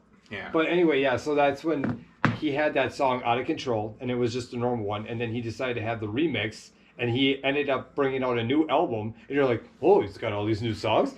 So yeah, I remember, and half of them were the same fucking and they were all song. the same. Every one of them was the same, and the only one that changed was the remix. Out of Control, because you like that song, you're like, well, I gotta buy now the other album for all the same songs I have just for one song that went remixed. And then the internet happened, and we could just download that one song. Yeah, because I downloaded the heavy metal soundtrack. Did you? Yeah. I told you that Friday, but you don't remember. No, but I remember playing it. We did play Sammy Hagar. I was like, "Give me Sammy Hagar heavy metal." I sing it wrong every time. It's not 15 seconds to midnight. It's well, because you probably were thinking of I Can't Drive 55. I don't know. I still don't know what he says. Something to midnight. Yeah, look it up. The lyrics. So next, while I'm halfway sober now, so next time I play it at the bar, I can sing it correctly. All right, so I can sing it correctly. Because everybody's all like waiting for you to say the correct lyrics. They got their ears like, oh, you fucked it up again. All right, it's your one-way ticket to your midnight. One-way ticket to midnight. Call it heavy metal. Call it heavy metal. Higher than high, feeling just right. Call it heavy metal. But so yeah, that song fucking rocks, man. It is. But what I was trying to finish up on also saying is that I was supposed to go to Reno just this past April. Yep, for the bowling. For Nationals for bowling. And my birthday is on the 28th of April. Well, I didn't know this. 420. No, 428. 428. You said the 20th. Oh, did I? Oh, sorry. So yeah, the 428. And the day that we actually were going to fly out, Elton John was going to do his final concert because he's doing the Goodbye Yellow Brick Road. Yep. Farewell. And then he's not going on anymore after this. Well, he's like 75. Yeah. And so I was like, and then it was actually going to be on my birthday that he was playing at the Pfizer Forum. And I'm like, damn it. I was like pissed. Well, then anyway, this happened. Yeah. And I'm like, this might be a sign. Because now he's postponed it, whatever. He didn't cancel. He's postponed it. They're coming back to Pfizer. They gave everybody that had the tickets, they gave all their refunds back. Yeah. So his tickets are going back on sale for Pfizer. And I'm like, I'll be able to see him one last time. When is it supposed to happen? It's just TV. Well, because that's through Live Nation. Live Nation has not made any. I fucking hate Live Nation. Yeah, that's the thing. Live Nation has Live Nation everything. And fucking Ticketmaster can suck it. Because they took so long. Once Sturgill Simpson, Tyler Childers announced that they were, because Sturgill Simpson got COVID-19, and so he didn't know how long he was going to be out for. He didn't, he was supposed to have a European tour after the Good Looking tour, which is all around the U.S., or because he had just come from a European tour. So he thinks that's where he got it, was in Germany. Okay. He came back, they were just about to start the tour, and in Madison was going to be like his 6th or 7th date in the tour. And it got postponed to May 15th. So then I would have had Sturgill Simpson at the beginning of the week and Rogan at the end of the week. So I was like, yeah, I'm taking a week vacation. Sturgill's just up and fucking canceled the whole tour altogether. No plans to redo it as of yet. And, I mean, Tyler Childers has gotten so big in the past year. I saw him, let's see, trying to think of how long I've been at my new job.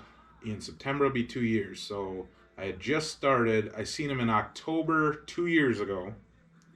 in Madison at the Sylvie.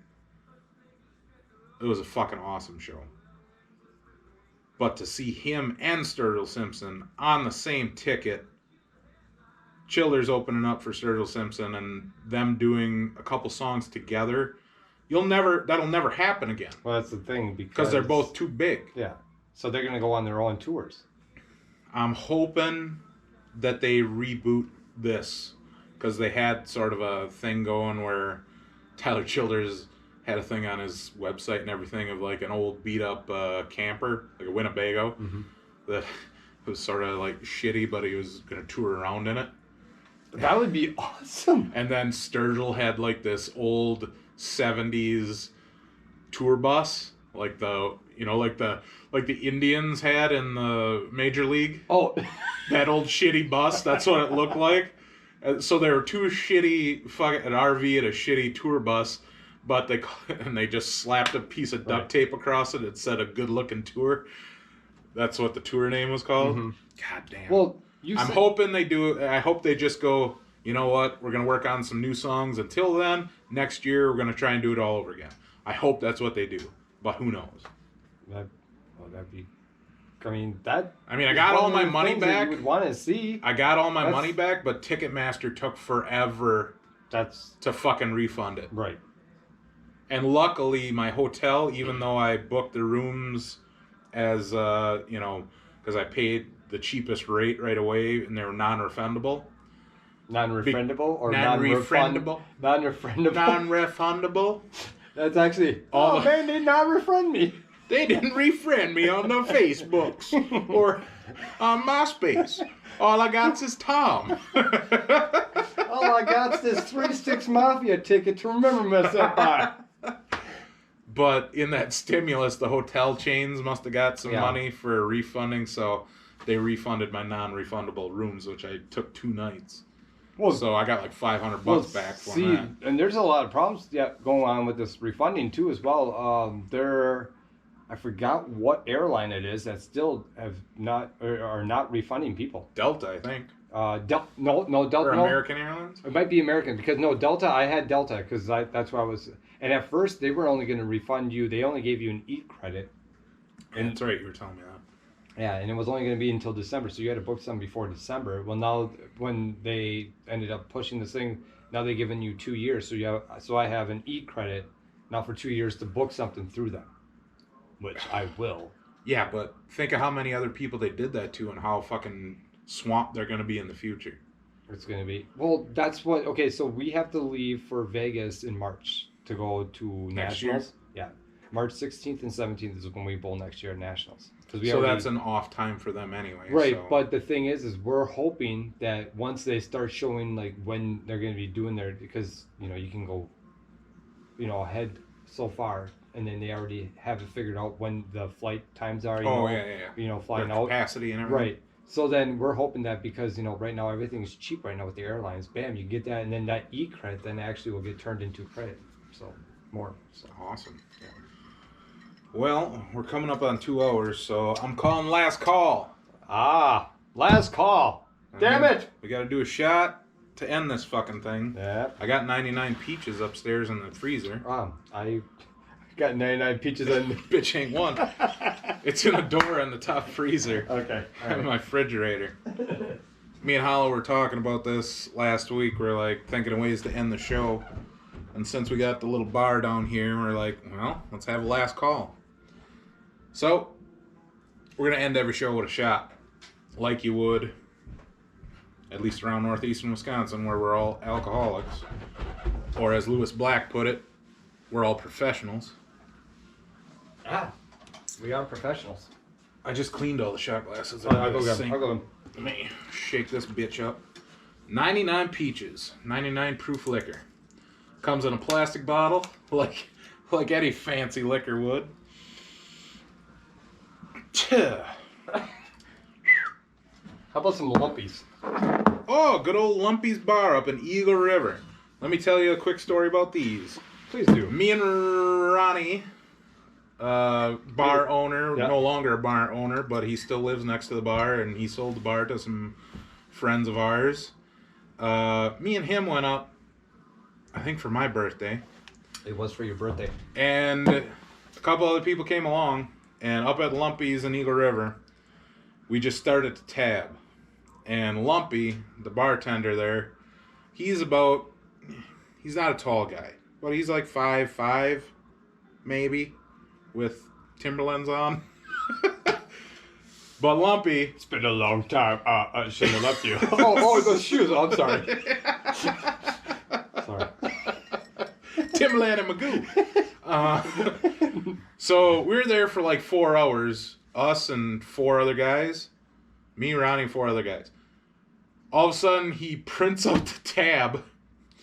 He goes like this. He goes like this. And rips it off. And he holds it above his head. And he goes, I've never, ever, ever seen a tab this big.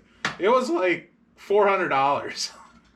That's actually pretty good. I know, but for a tab, a bar tab around northeast Wisconsin. I ran out of... But the printer I ran out of paper. I don't even know how much you guys owe. The printer won't even show it. So Ronnie goes, I'll make it an even 500 if you throw in some of those name brand shot glasses. Really? So, as a tip, and because it was like 430 something, he's like, I'll make it 500. Throw in a couple of them shot glasses. I've heard this story. I mean, I've never gone for your birthday when you guys went up to Eagle River, but I've heard the story. We've only gone I know, and 3-4 times, and I've seen pictures. One of our buddies on the Sunday we were supposed to go home. We went back to Lumpy's in the morning, and all of a sudden we lost him. We're like, where the hell did he go? He was out on the lawn facing the lake, sunning himself like a dog. He was just so hungover, dry heaving, he couldn't handle it. Which was like me on fucking Saturday. Any last thoughts before we close this bitch down? Yeah.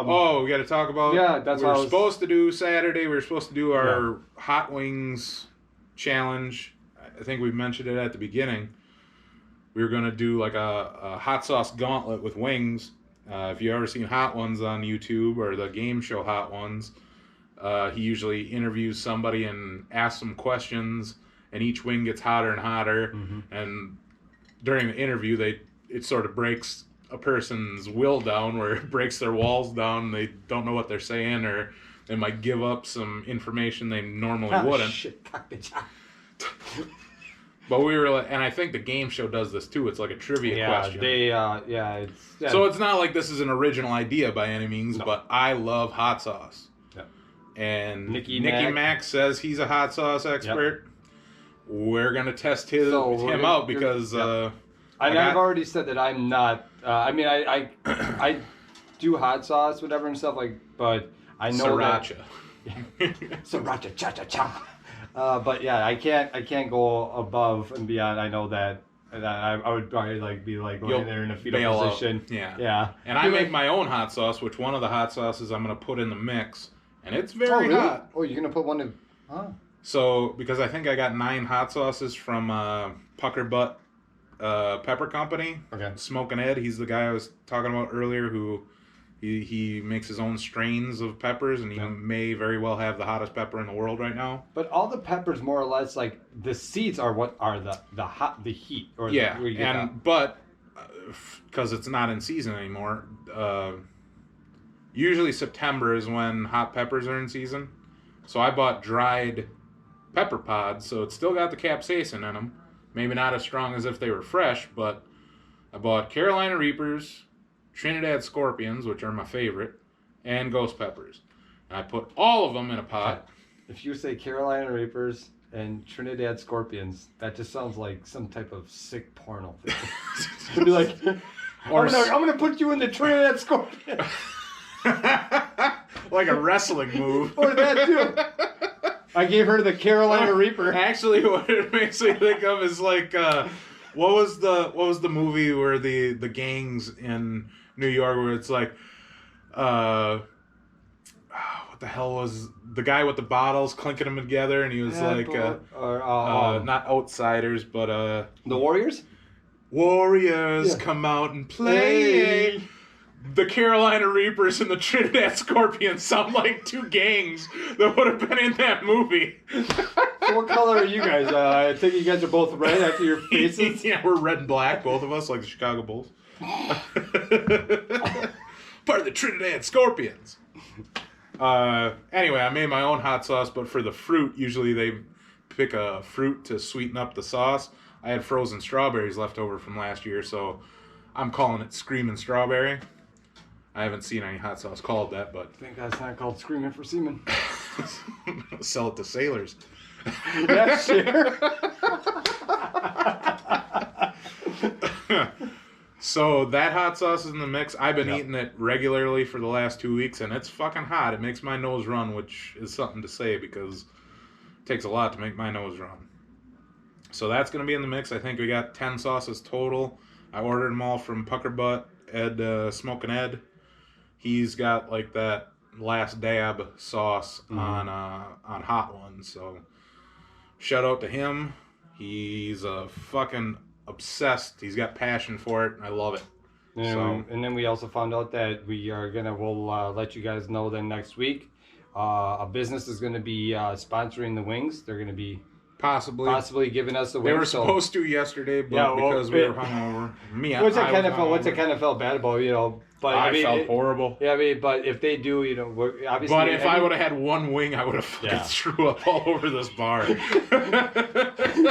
would have been the last call right away. Yeah, or it would have been welcome to would have been a 20-minute show, and the first 20 minutes would have been me sweating trying to chug a bottle of water. Trust me, we would have kept the camera rolling just so you guys could see. Yeah, but hopefully, all right, try again next week. Hopefully, you know, they do it, whatever. We're gonna be giving them a shout out, and any other business that ever wants to do it, whatever, we'll be more than happy to give shout outs to or promote their business for sure. I know we were talking about doing a Friday fish fry episode. We're going to do a Friday fish fry and old fashioned show because in Wisconsin here, northern Wisconsin especially, but all of Wisconsin tradition.